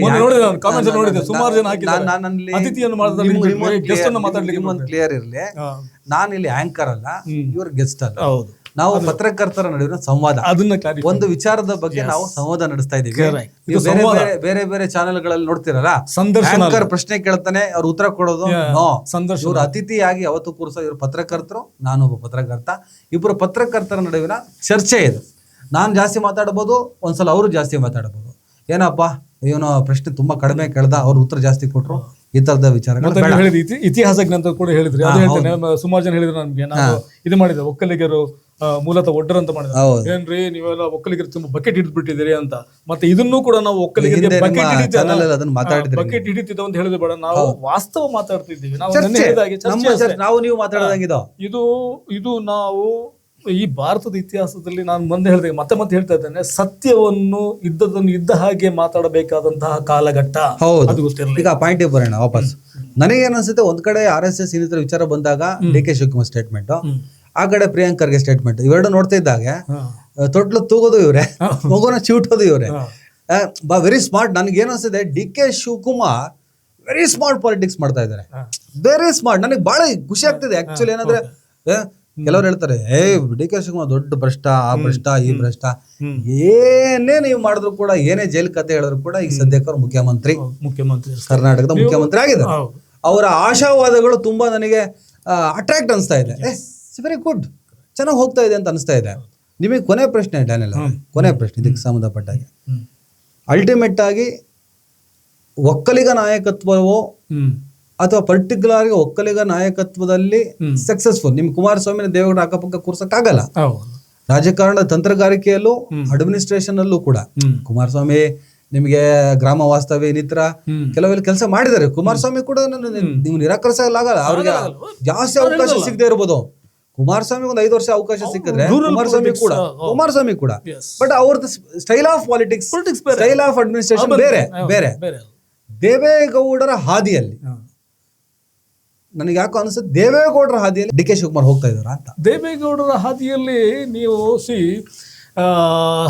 ದೇವೇಗೌಡರ ಹಾದಿಗಿಂತ ಒಂದು ಹೆಜ್ಜೆ ಮುಂದೆ ಹೋಗ್ತಿದ್ದಾರೆ ಅಂತ ಅವ್ರೀಗ ಮಾಡ್ತಿರೋ ಕೆಲಸ ನೋಡಿದ್ರೆ ನೀವು ನೋಡ್ಬೇಕು. ನೀವು ಹೇಳಿದ್ರೆ ಕಾಂಗ್ರೆಸ್ಸಿಗನು ಏನು ಅಲ್ಲ ಡಿ ಕೆ ಶಿವಕುಮಾರ್ ಅವರು ಅಂತ. ನಿಮಗೆ ಕಾಂಗ್ರೆಸ್ ಅಲ್ಲ ಅಂದ್ರೆ ಅಲ್ಲ, ನೀವು ಹೇಳಿದ್ರಲ್ಲ ಅಂತ ಕಾಂಗ್ರೆಸ್ ಸೈದ್ಧಾಂತಿಕ ಬದ್ಧತೆ ಕೂಡ ಅವ್ರಿಗಿಲ್ಲ ಅಂತ ಹೇಳಿದ್ರಿ ನೀವು. ಅಲ್ಲ ಇಲ್ಲ compare to Rahul, compare to Siddaramaiah, compare to others, compare to Priyank Kharge. ನಾನು ಹೇಳ್ತಿರೋದು ಎಕ್ಸ್ಟ್ರೀಮ್ ಐಡಿಯಾಲಜಿ ಅಂತ ಬಂದಾಗ ಅಷ್ಟು ತಲೆ ಕೆಡಿಸ್ಕೊಳ್ಳಲ್ಲ ಡಿ ಕೆ ಶಿವಕುಮಾರ್. ಅದನ್ನ ಹೇಳಿಕೆ ಬರ್ತೀನಿ ನಾನು. ಅದಕ್ಕೆ ಇದಕ್ಕೆ ಮುಂಚೆ ನೀವು ಈಗ ಅಧಿಕಾರ ಹಸ್ತಾಂತರ ಆಗುವಾಗ ಸಿದ್ದರಾಮಯ್ಯದಿಂದ ಡಿ ಕೆ ಶಿವಕುಮಾರ್ಗೆ ಎಷ್ಟು ಪ್ರಬುದ್ಧತೆ ಇತ್ತು. ಅಲ್ಲಿ ಒಂದು ಚೂರು ಭಿನ್ನಮತ ಇರಲಿಲ್ಲ. ಇದು ಕಾಂಗ್ರೆಸ್ ನಲ್ಲಿ ಇರುವಂತದ್ದು, ಇದು ಭಿನ್ನಮತ ಚೆನ್ನಾಗಿ ಸಾರ್ಟ್ ಔಟ್ ಮಾಡಿದಾರೆ. ಅದನ್ನ ಎಷ್ಟು ಪ್ರಬುದ್ಧತೆಯಿಂದ ಎಷ್ಟು ಇಬ್ಬರು ಕೂಡ ಎಷ್ಟು ಪ್ರಬುದ್ಧತೆಯಿಂದ ಅಧಿಕಾರ ಹಸ್ತಾಂತರ ಮಾಡ್ತಾರೆ. ಅದನ್ನು ಒಂದು ಬೀದಿರಂಪ ಮಾಡ್ಲಿಕ್ಕೆ ಬಿಡ್ಲಿಲ್ಲ. ಭಿನ್ನಮತ ಅಂತ ಬಿಜೆಪಿ ಕಾಯ್ತಾ ಇದ್ರು, ವಿರೋಧಿಗಳು ಕಾಯ್ತಾರೆ, ಅವ್ರ ಕರ್ತವ್ಯ. ಕಾಂಗ್ರೆಸ್ ನ ಬುದ್ಧಿ ಅದು, ಸಾಂಪ್ರದಾಯಿಕ ಕಾಂಗ್ರೆಸ್ ರಾಜಕಾರಣಿಗಳ ಬುದ್ಧಿ ಭಿನ್ನಮತ ಮಾಡೋದು. ಹಿಂದೆ ಎಷ್ಟು ಸರ್ಕಾರಗಳನ್ನು ಕೆಡವಿದ್ದಾರೆ, ಮಾಡ್ತಾರಲ್ಲ, ಅದೇನು ಆಗ್ಲಿಲ್ಲ ಅಲ್ವಾ? ಹೌದು, ಅಂತ ಪ್ರಬುದ್ಧ ರಾಜಕಾರಣಿ. ಮತ್ತೆ ಅವರಿಗೆ ಓಕೆ ಫೈನ್, ಅದು ಅವರ ಸೈದ್ಧಾಂತಿಕ ಬದ್ಧತೆ ಬಗ್ಗೆ ನಾನು ಮಾತಾಡೋದಿಲ್ಲ. ನೀವು ಹೇಳಿದ್ರೆ ಫೈನ್, ಓಕೆ. ಆದ್ರೆ ನೀವು ದೇವೇಗೌಡರ ಹಾದಿ ಅಂತ ಹೇಳಿದ್ರೆ, ದೇವೇಗೌಡರ ಹಾದಿಗಿಂತ ಇವರು ಒಂದು ಹೆಜ್ಜೆ ಮುಂದೆ ಹೋಗ್ತಿದ್ದಾರೆ. ಅದಕ್ಕೆ ಇದೇ ನಿದರ್ಶನಗಳು. ಯಾವುದೋ ಈಗ ಫುಟ್ಪಾತ್ ತೆರವು ಕಾರ್ಯಕ್ರಮ, ಮತ್ತೆ ಪಾರ್ಕಿಂಗ್, ಮತ್ತೆ ಇದು ಹೇಳಿದ್ರೆ ನೀವು ಯಾವುದು ನಮ್ಮ ಸಭೆ ಸಮಾರಂಭ ಮಾಡುವಂಥದ್ದು, ಅದರ ಜೊತೆಗೆ ಇನ್ನೊಂದು ಮಾಡಿದವರು ಕ್ರಾಂತಿಕಾರಿ ಒಂದು ಕ್ರಮ ತಗೊಂಡಿದ್ದಾರೆ, ಗೊತ್ತಿರ್ಲಿಕ್ಕೆಲ್ಲ. ಮೋಸ್ಟ್ಲಿ ಮುಜರಾಯಿ ಇಲಾಖೆಗೆ ಒಬ್ಬ ಪರಿಶಿಷ್ಟ ಜಾತಿಯ ಎಮ್ಎಲ್ಎಗಳನ್ನ ಬಸವಂತಪ್ಪನವರು ನೇಮಿಸಿದ್ದಾರೆ. ಅಲ್ಲ, ನಮಗೆ ಗೊತ್ತಿಲ್ಲದೆ ಇರುತ್ತೆ, ಗೊತ್ತಿದೆ ಹೇಳಿ ನಾನು ಇವ್ರಿಗೆ, ನಮ್ಮ ದರ್ಶಕರಿಗೆ ಜನರಲಿ ಅವರ ಹಿನ್ನೆಲೆ, ಅವರ ಹೋರಾಟ, ಅವರ ಬಾಡಿಗೆ ಮನೆಯಲ್ಲಿ ಇರೋದು ಬಹಳ ದೊಡ್ಡ ಅಧ್ಯಯನ ಇದೆ. ಯಾಕಂತ ಹೇಳಿದ್ರೆ 1989ರಲ್ಲಿ ಜಿ ಪರಮೇಶ್ವರ್, ಈಗ ಉಪಮುಖ್ಯಮಂತ್ರಿ ಆಗಿರುವ ಜಿ ಪರಮೇಶ್ವರ್ ಅವರಿಗೆ ಇವರು ಅವಮಾನ ಮಾಡಿದ್ದಾರೆ. ದೇವಸ್ಥಾನಕ್ಕೆ ಹೋದಾಗ ಶುದ್ಧೀಕರಣಗೊಳಿಸಿ ಮಲ್ಲಿಕಾರ್ಜುನ್ ಖರ್ಗೆ ಅವರು ಮೊನ್ನೆ ಮಲ್ಲಿಕಾರ್ಜುನ್ ಖರ್ಗೆ ಅವರು ಹಲ್ದ್ವಾನಿಯಲ್ಲಿ, ಉತ್ತರಾಖಂಡ ಹಲ್ದ್ವಾನಿಯಲ್ಲಿ ವೇದಿಕೆಯನ್ನು ತೊಳೆದಿದ್ದಾರೆ. ಹೇಳ್ತಾರೆ, ನಾವು ತೊಳೆದ್ವಿ ಅವ್ರು ವೇದಿಕೆ ಅಂತ. ಯಾರಿಗೆ? ಮಲ್ಲಿಕಾರ್ಜುನ್ ಖರ್ಗೆ ಅವ್ರಿಗೆ. ದಲಿತರ, ಈ ದೇಶದಲ್ಲಿ ದಲಿತರ ಪರಿಸ್ಥಿತಿ ಹೇಗಿದೆ ಅಂದ್ರೆ, ಎಐಸಿಸಿ ಅಧ್ಯಕ್ಷ ಮಲ್ಲಿಕಾರ್ಜುನ್ ಖರ್ಗೆ ಅವರು ಇರುವ ವೇದಿಕೆಯನ್ನು ತೊಳೆಯುವಷ್ಟಿದೆ. ಇವರು ದಿನ ಬೆಳಗ್ಗೆ ಸಾಗೂರು ಪಾಕಿಸ್ತಾನಕ್ಕೆ ಹೋಗಿ ಹೇಳಿ ಹಾಗೆ ಇದೆ ಅವ್ರದ್ದು. ಅದ್ ಹೇಳಿದ್ನಲ್ಲ ಅವರು, what ever is doing is, ನಾವೆಲ್ಲ ಒಂದು ಸಾಗೂರು ಪಾಕಿಸ್ತಾನಕ್ಕೆ. ಇದು ಈಗಿನ ಭಾರತಕ್ಕೆ, ಈಗಿನ ಬೆಂಗಳೂರಿನ ನಗರಕ್ಕೆ, ಬೆಂಗಳೂರು ನಗರದಲ್ಲಿ ಮತ್ತು ಕರ್ನಾಟಕದ ಇವರು ಮುಜರಾಯಿ ಇಲಾಖೆ ಬಗ್ಗೆ ಏನ್ ಕ್ರಮ ತೆಗೆದುಕೊಂಡಿದ್ದಾರೆ, ಏನ್ ನೇಮಕ ಮಾಡಿದ್ದಾರೆ, ಇದು ಜರೂರಾಗಿ ಆಗ್ಬೇಕಾಗಿರೋದು ಕೆಲಸ. ಡಿ ಕೆ ಶಿವಕುಮಾರ್ ಸೈದ್ಧಾಂತಿಕ ಸ್ಪಷ್ಟತೆ ಬಗ್ಗೆ ನಾವು ಚರ್ಚೆ ಮಾಡಿದಾಗ, ಸೈದ್ಧಾಂತಿಕತೆಯನ್ನ ಬರೀ ಬಾಯಲ್ಲಿ ಕೂತ್ಕೊಂಡು ತೌಡ್ ಕೊಟ್ರೆ ಪ್ರಯೋಜನ ಇಲ್ಲ, ಮಾಡಿ ತೋರಿಸ್ಬೇಕು ಅನ್ನೋದನ್ನ ತೋರಿಸ್ಕೊಟ್ಟಿದ್ದಾರೆ. That is D K Shivakumar. ಇದೇ ಹಾದಿಯಲ್ಲಿ ಮುಂದುವರೆದ್ರೆ ದೇವೇಗೌಡರು ಮುಖ್ಯಮಂತ್ರಿ ಆಗಿದ್ದು 1.5 ವರ್ಷ ಮಾತ್ರ, ಇಲ್ಲಿ ಪ್ರಧಾನಮಂತ್ರಿ ಆಗಿದ್ದು 11 ತಿಂಗಳು ಮಾತ್ರ. ಡಿ ಕೆ ಶಿವಕುಮಾರ್ 11 ವರ್ಷಗಳ ಕಾಲ ಈ ರಾಜ್ಯದ ಮುಖ್ಯಮಂತ್ರಿ ಆಗಿರುವುದಕ್ಕೆ ಯಾವುದೇ ತೊಂದರೆ ಇಲ್ಲ. 11 ವರ್ಷ ಎಷ್ಟು? 2 ಟರ್ಮ್ ಬರುತ್ತೆ, 3 ಟರ್ಮ್ ಬರುತ್ತೆ. 11 ವರ್ಷ ಅಂತ ಹೇಳಿದ್ರೆ ಈಗ ಇನ್ನೊಂದು 2 ವರ್ಷ ಇದೆ ಸರ್, 1.5 ವರ್ಷ ಇದೆ. ಆಯ್ತು, ಮತ್ತೆ ನೆಕ್ಸ್ಟ್ ಒಂದು 2 ಟರ್ಮ್. ನಿಮ್ಗೆ ಯಾವ ಕಾನ್ಫಿಡೆನ್ಸ್ ಇದು? ನಾನು ಅವ್ರು ಅವ್ರು ತಗೊಂಡಿರೋ ಕ್ರಮಗಳು, ಅವರ ಯೋಜನೆಗಳು, ಅವ್ರು ಮಾಡ್ತಿರೋ ಕೆಲಸದಿಂದ ನಾನು ಹೇಳ್ತಾ ಇದ್ದೀನಿ ಅಷ್ಟೇ. ಸಿದ್ದರಾಮಯ್ಯ ಅವರು 2 ಟರ್ಮ್ ಬರ್ಲಿಲ್ವಾ? 2 ಟರ್ಮ್ ಬಹುಮತ ಬರ್ಲಿಲ್ವಾ? ಒಂದು ಸೋಲಿರ್ಲಿ, 2 ಸಲ ಬಹುಮತ ಬರ್ಲಿಲ್ವಾ? ಸುಲಭನ ಬಹುಮತ ತಗೊಳ್ಳೋದು ಕರ್ನಾಟಕ ರಾಜ್ಯದಲ್ಲಿ. ಅದು ಈ ಸಲ ನಾವು ಮರಿಲೇಬಾರ್ದು. ಏನಂದ್ರೆ ಸಿದ್ದರಾಮಯ್ಯನವರು 2 ಸಲ ಬಹುಮತ ತಗೊಂಡ್ರು ಅಂದ್ರೆ, ಕಳೆದ 136 ಸ್ಥಾನಗಳ ಹಿಂದೆ 60% D K Shivakumar, 60% 30% D K ಸಿದ್ದರಾಮಯ್ಯನವರ ಚಾರ್ಮ್. ಯಾಕಂದ್ರೆ ಬರೀ ಚಾರ್ಮ್ಗಿಂತ ಅಹಿಂದ ತುಂಬಾ ಕೆಲಸ ಮಾಡಲ್ಲ. ನಿಮಗೆ ಬರೀ ಚಾರ್ಮೇ ಕೆಲಸ ಮಾಡೋದಾಗಿದೆ. 2018 ಸೋಲ್ತಿರ್ಲಿಲ್ಲ. 2018 ಡಿಫೀಟ್ ಆಗಿದೆ ಸಿದ್ದರಾಮಯ್ಯ ಅವರು. ನಾವು ಯಾವತ್ತೂ ಕೂಡ ಅದನ್ನ ಮರಿಬಾರ್ದು. ಕಳೆದ 2023 ಚುನಾವಣೆಯಲ್ಲಿ ಕಾಂಗ್ರೆಸ್ ಅಧಿಕಾರಕ್ಕೆ ಬರೋದಕ್ಕೆ ದೊಡ್ಡ ಮಟ್ಟಿನ ಸಂಘಟನೆಯನ್ನ ಮಾಡಿದ ಡಿ ಕೆ ಶಿವಕುಮಾರ್. ನೀವು ಡಿ ಕೆ ಶಿವಕುಮಾರ್ ಸಿಎಂ ಆಗ್ಬೇಕಾ ಬೇಡವಾ ಅನ್ನೋ ಚರ್ಚೆ ಬಂದಾಗೆಲ್ಲ ನಾವು ಇದನ್ನ ಮುನ್ನೆಲೆ ತರ್ತಾ ಇದ್ವಿ. ದೊಡ್ಡ ಪ್ರಮಾಣದ ಸಂಘಟನೆ, 136 ಸ್ಥಾನ ಗೆಲ್ತೇವ್ರಿ. ಅರೆ ಎಲೆಕ್ಷನ್ ಮುಗಿದು ಅಣ್ಣ, ಇನ್ನು ಮತದಾನ ಸ್ಟಾರ್ಟ್ ಆಗಿಲ್ಲ. ನಾನು ಕೂಡ ನೋಡಿದೆ ಸರ್. ಇನ್ನು ಚುನಾವಣೆ ನಡೆದಿಲ್ಲ ಸರ್, ಇನ್ನೊಂದು ವಾರ ಇದೆ. 136 ಗೆಲ್ತೀವ್ರಿ. ನೆಕ್ಸ್ಟ್ ಮುಗೀತು ಸರ್, ಏನಾಗ್ಬೋದು 136 ರೀ, ಅವತ್ತು ಹೇಳ್ದೆ ಇವತ್ತು ಹೇಳ್ತೀನಿ ಸರ್. ರಿಸಲ್ಟ್ ಹಂಗೆ ಬರುತ್ತಂದ್ರೆ ಆ ಮಟ್ಟಿಗಿನ ರಾಜಕಾರಣದ ಚಾಕಚಕ್ಯತೆ ಸಂಘಟನೆ ಮಾಡಿದಂತ ಡಿ ಕೆ ಶಿವಕುಮಾರ್. ಆ ಕಾರಣಕ್ಕೆ ಅವ್ರು ಆಗ್ಬೇಕಾಗಿತ್ತು. ಅವರು ಹಿನ್ನೆಲೆ ಅವರು ಕೊತ್ವಾಲ್ ರಾಮಚಂದ್ರನ ಶಿಷ್ಯ ಆಗಿದ್ದ.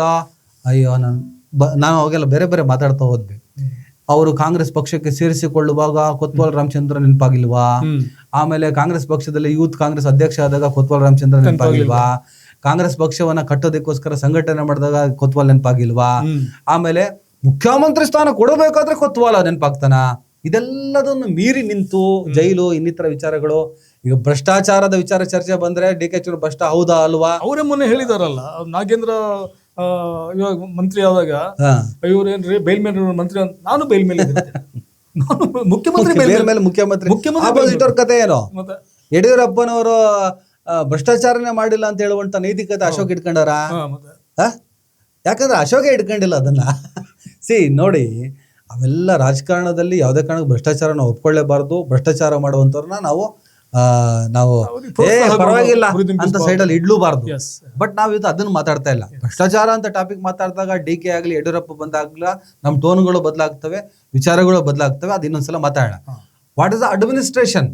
ಸಿದ್ದರಾಮಯ್ಯರ ಕಾಲಾವಧಿಯಲ್ಲಿ ಹೇಗಾಯ್ತು ಆಡಳಿತ, ಡಿ ಕೆ ಶಿವಕುಮಾರ್ ಯಾವ ರೀತಿ ಆಡಳಿತ ಮಾಡಬಹುದು ಅನ್ನೋದನ್ನ ಅವರು ತೋರಿಸ್ಕೊಡ್ತಾ ಇದಾರಲ್ಲ, ಆ ತೋರಿಸ್ಕೊಡುವ ರೀತಿ ಮೇಲೆ ನಮಗೆ ಹೋಪ್ ಅನ್ನು ನಾವು ಚರ್ಚೆ ಮಾಡ್ತಾ ಇದೀವಿ. ಏನಿವೆ ಕೊನೆಯದಾಗಿ ಇದ್ರ ಬಗ್ಗೆ ಏನು ಮಾತಾಡಬಹುದು ಡ್ಯಾನಿಯಲ್ ಸರ್ ನೀವು? ಅದೇ ಈಗ ಇವರು ಇದೇ ಕೆಲಸವನ್ನು ಮುಂದುವರಿಸಲಿ, ಇನ್ನು ಕೂಡ ಬಹಳಷ್ಟು ಮಾಡಿ 11 ವರ್ಷ ಬೇರೆ ಹೇಳ್ಬಿಟ್ಟಿದ್ರೆ ನೀವು. ನನಗೆ ನನ್ನ ಗಟ್ ಫೀಲಿಂಗ್ ನಾನು ಕಳೆದ ಬಾರಿ ಚರ್ಚೆಯಲ್ಲಿ ಕೂಡ ಹೇಳಿದೆ, ಭಾರತದಿಂದ ಪುರೋಹಿತಶಾಹಿ ಹೊರಟು ಹೋಗ್ತದೆ, RSS ನೇಪಥ್ಯಕ್ಕೆ ಸೇರ್ತದೆ, ಬಿಜೆಪಿ ನೇಪಥ್ಯಕ್ಕೆ ಸೇರ್ತದೆ. ನೋಡ್ತಾ ಇರಿ, ರಾಹುಲ್ ಗಾಂಧಿ ಅಧಿಕಾರಕ್ಕೆ ಬರ್ತಾರೆ, ರಾಹುಲ್ ಗಾಂಧಿ 2029 ಬರ್ತಾರೆ.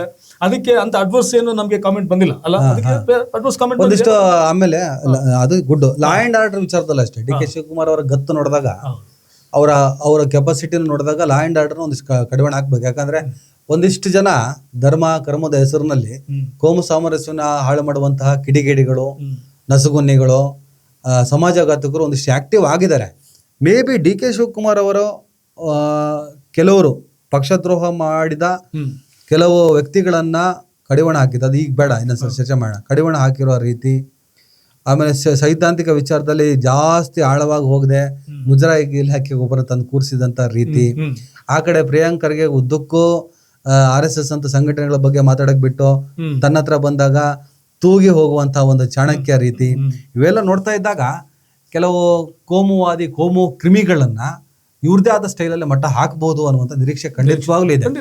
ಡಿ ಕೆ ಶಿವಕುಮಾರ್ ನೀವು ಏನೇ ಐಕಾನ್ ಮಾಡ್ಕೊಂಡ್ರು, ಏನೇ ಹುಲಿ ಸಿಂಹ ಅನ್ಕೊಂಡ್ರು ಕೂಡ ಅವರು ಅವ್ರದೇ ಆದ ಸ್ಟೈಲ್ ಅಲ್ಲಿ ನಿಮ್ ಬುಡಕ್ಕೆ ಖಂಡಿತವಾಗಿ ಬರ್ತಾರೆ ಅನ್ನೋಂತ ಅದನ್ನ ಹೇಳಿಕೊಟ್ರೆ ನೀವು ಹೇಳ್ತಾ ಇದ್ರೆ ಅದನ್ನ ಈ ಕೋಮು ಕ್ರಿಮಿಗಳಿಗೆ ಕಡಿವಾಣ ಆಗ್ಬೇಕಾದ ಕೆಲಸ ನೆಕ್ಸ್ಟ್ ಆಗ್ಬೇಕಾಗಿದೆ. ನಿಮ್ಮ ಯಾರಾದ್ರು ಪೂಕೆಲ್ಲಿ ಮಡ್ಡೆಲ್ಲಿ ಗಿಡ್ಡೆಲ್ಲಿ ಪುಳ್ಳೆಲ್ಲ ಇದಾರಲ್ಲ, ಅವ್ರನ್ನೆಲ್ಲ ಸದೆ ಬಡದು ಒಳಗೆ ಹಾಕಬೇಕಾಗಿದೆ. ಇವರು ನಾವು ಏನಾಗುತ್ತೆ, ನಾವು ತಲೆ ಎತ್ತಿ ನಡೆಯುವಂತಹ ಸಂದರ್ಶನದಲ್ಲಿ ತಲೆ ಹಿಡಕರ ಬಗ್ಗೆ ಮಾತಾಡೋದು ಬೇಡ ಅಂತ ಹೇಳಿದ್ ನಾನು. ಇಂಥವ್ರೆಲ್ಲ ಇವರೆಲ್ಲ ಸಮಾಜಕ್ಕೆ ಅಲ್ಲ ಏನಾದ್ರು ಡಿಸ್ಟರ್ಬ್ ಮಾಡ್ತಾರೆ. ನೋಡಿ, ಒಂಥರ ಅದ್ಭುತವಾಗಿ ಹರಿತಿರುವಂತ ನದಿನ ಕಲುಷಿತ ಮಾಡ್ತಾರೆ. ಚೆನ್ನಾಗಿ ಹೋಗ್ತಾ ಇದೆ. ನಾವೀಗ ನೋಡಿ ಉದ್ದಕ್ಕೆ ಏನ್ ಮಾತಾಡ್ತೀವಿ, ಏನಾಗ್ತದೆ ಅಂತ ಹೇಳಿದ್ರೆ, ನಿಮಗೆ ಇವತ್ತಿಗೂ ಭಾರತೀಯ ಸಮಾಜದಲ್ಲಿ ಕರ್ನಾಟಕದಲ್ಲಿ ಅತ್ಯಂತ ದೊಡ್ಡ ಮಟ್ಟದಲ್ಲಿ ಐಡೆಂಟಿಟಿ ಕ್ರೈಸಿಸ್ ಇರುವಂತಹ ಸಮುದಾಯಗಳಿದ್ದಾವೆ. ಹೌದೌದು. ಅಂತಹ ನಿಮಗೆ ರಾಜಕೀಯ ಕಾರ್ಯಕರ್ತರಿದ್ದಾರೆ, ಅವರಿಗೆ ಐಡೆಂಟಿಟಿ ಸಿಕ್ಕಿದ್ರೆ ಸಾಕು, ಜೈ ಅಂತಾರೆ, ಡನ್ ಅಂತಾರೆ. ಅವರನ್ನ ಮಟ್ಟ ನಾವು ಈಗ ಡಿಬೇಟ್ ಮುಗಿಸೋಣ. ವೀಕ್ಷಕರೇ, ಆ ಥರ ಎಲ್ಲ ಬರಲ್ಲ. ಸ್ನೇಹಿತರು, ನಮ್ಮದು ಸಂವಾದ ನಾವು ನೀವು ಮಾತಾಡ್ದಂಗೆ, ಇನ್ನು ವಿಶೇಷವಾಗಿ ಆಫ್ ಫಾರ್ಮಾಲಿಟೀಸ್ ನಮಗೆ ಬರೋದೇ ಇಲ್ಲ, ನಾವು ಮಾಡೋದೇ ಇಲ್ಲ. ಏನಿವೆ ಡಿ ಕೆ ಶಿವಕುಮಾರ್ ಅವರ ಅಡ್ಮಿನಿಸ್ಟ್ರೇಷನ್ ಬಗ್ಗೆ ನಾವು ಡ್ಯಾನಿಯಲ್ ಅವರು ವಾಕ್ ಹೋಗ್ಬೇಕಾದ್ರೆ, ಜಾಗ್ ಮಾಡಬೇಕಾದ್ರೆ, ಕಾಫಿ ಕುಡಿಬೇಕಾದ್ರೆ ಚರ್ಚೆ ಮಾಡ್ತಾ ಇರ್ತೀವಿ. ಇದು ನೋಡಿ, ಇದು ಸಖತ್ತಾಗಿದೆ, ಇದು ನೋಡಿ ಚೆನ್ನಾಗಿದೆ, ಹಿಂಗೆ ಮಾತಾಡ್ತಿರ್ತೀವಿ ನಾವು. ಇದರ ಒಂದು ಈ 4 ಫ್ರೇಮ್ ಒಳಗಡೆ ಕೂತ್ಕೊಂಡು ಮಾತಾಡಿ ಅದನ್ನು ನಮ್ಮ ಚರ್ಚೆನ, ನಮ್ಮ ವಿಚಾರವನ್ನು ನಿಮ್ಗೆ ಮುಟ್ಟಿಸ್ಬೇಕು, ಸತತವಾಗಿ ನಿರಂತರವಾಗಿ ಮುಟ್ಟಿಸ್ಬೇಕು. ಮೊನ್ನೆ ನಾವು ಮಾತಾಡಿದ್ವಿ, ನಿಮಗೆ ಇನ್ಸ್ಟಾ, ಫೇಸ್ಬುಕ್, ಯೂಟ್ಯೂಬ್ ಲಕ್ಷಾಂತರ ಜನ ನೋಡಿದ್ರು. ಇದು ನಮಗೊಂದು ಮೋಟಿವ್, ನಮಗೊಂದು ಬೆನ್ನು ತಟ್ಟುವಂಥ ನೀವು ಇಲ್ಲಪ್ಪ ನೋಡ್ತಾ ಇದ್ದೀರಪ್ಪ ನೀವು ನಮ್ಮ ಸಹಿಸ್ಕತ್ತಿದ್ದೀರ ಅಂದಮೇಲೆ ನಿಮ್ಗೆ ಕಾಟ ಕೊಡೋಕೆ ನಮಗೆ ನಾವು ಬೇಕು. ಈ ಥರದ ತೀರ್ಮಾನ. ಒಳ್ಳೆ ವಿಚಾರ ಮಾತ್ರ ಸಿಗ್ತದೆ, ಒಳ್ಳೆ ವಿಚಾರ ಚರ್ಚೆ ಮಾಡೋಣ. ನಾವು ಯಾರ ತಪ್ಪು ಮಾಡಿದ್ರು ಯಾವುದಕ್ಕೂ ನಾವು ಕೇರ್ ಮಾಡಲ್ಲ. ನಾಳೆ ಡಿ ಕೆ ಶಿವಕುಮಾರ್ ಯಡಿಯೂರಪ್ಪನವ್ರ ಬಗ್ಗೆ ಚರ್ಚೆ ಮಾಡ್ಬೇಕಾದ್ರೆ ಭ್ರಷ್ಟಾಚಾರ ಅನ್ನೋದು ದೊಡ್ಡ ಟಾಪಿಕ್ ಆದರೆ ಆ ಚರ್ಚೆ ಮತ್ತು ಆ ಟೋನ್ಗಳು ಬೇರೆ ಇರ್ತವೆ. ಬಟ್ ಈ ಅಡ್ಮಿನಿಸ್ಟ್ರೇಷನ್ ಚರ್ಚೆಯಲ್ಲಿ ಡಿ ಕೆ ಶಿವಕುಮಾರ್ಗೆ ನಾವು ಪೂರ್ಣ ಅಂಕವನ್ನು ಈ ಕ್ಷಣಕ್ಕೆ ಕೊಟ್ಟಿದ್ದೀವಿ. ಇದು ಮುಂದುವರೆದ್ರೆ ಅದು ನಾವು ಮಾತಾಡಿದ್ದಕ್ಕೂ ಸಾರ್ಥಕತೆ ಬರ್ತದೆ. 11 ವರ್ಷ ಬೇರೆ ಡ್ಯಾನಿಯಲ್ ಅವ್ರು ಹೇಳ್ಬಿಟ್ಟಾರೆ. 11 ವರ್ಷ ಇದೇ ಥರ ಅಡ್ಮಿನಿಸ್ಟ್ರೇಷನ್, ಇದೇ ಥರದ ಆಡಳಿತ, ಯಾವುದೇ ಕಾರಣಕ್ಕೂ ಯಾವುದಕ್ಕೂ ಕಾಂಪ್ರಮೈಸ್ ಆಗದೆ ಅದ್ಭುತವಾಗಿ ನಾಡನ್ನು ಕಟ್ತಾರೆ ಅಂದರೆ 120 ವರ್ಷ ಯಾರು ಬೇಕಾದ್ರೆ ಆಳ್ರಿ, 11 ವರ್ಷ ಯಾಕೆ? ತಮಾಷೆ ಮಾಡಿದ್ದು. ಡಿ ಕೆ ಅಂತ ಮಾನಸಿಕತೆಗಳು ಇನ್ನಷ್ಟು ವರ್ಷಗಳ ಕಾಲ ಈ ನಾಡನ್ನು ಆಳಿ ಅವರು ದೇಶದ ರಾಜಕಾರಣದಲ್ಲೂ ಕೂಡ ಒಂದು ಪ್ರಮುಖ ಸ್ಥಾನಗಳನ್ನು ಮುಟ್ಲಿ. ಈ ಫೇಕ್ ಫಕೀರ್ಗಳನ್ನು ನಾವು ನೋಡ್ಕೊಂಡು ಬಂದಿರೋದ್ರಿಂದ ನಮಗೆ ಡಿ ಕೆ ಅಂತ ಡಿ ಕೆ ಅಂತ ನಮ್ಗೆ ವಿಶೇಷವಾಗಿ ಕಾಣಿಸ್ತಾರೆ. ಹಾಗಾಗಿ ಏನಿವೆ ವೈಡೆನ್ಸಿ, ಒಂದಿಷ್ಟು ವಿಚಾರದಲ್ಲಿ ಒಂದಿಷ್ಟು ಬದಲಾವಣೆಗಳಾಗಬೇಕಾಗಿದೆ, ಬೆಳವಣಿಗೆಗಳಾಗಬೇಕಾಗಿದೆ. ಅದನ್ನು ನೀವು ಮಾಡ್ತೀರಿ ಅನ್ನೋ ನಿರೀಕ್ಷೆಯೊಂದಿಗೆ ಇವತ್ತಿನ ಈ ಡಿಬೇಟ್ ಮುಗಿಸ್ತೀವಿ, ಚರ್ಚೆ ಮುಗಿಸ್ತೀವಿ. ನಮಸ್ಕಾರ.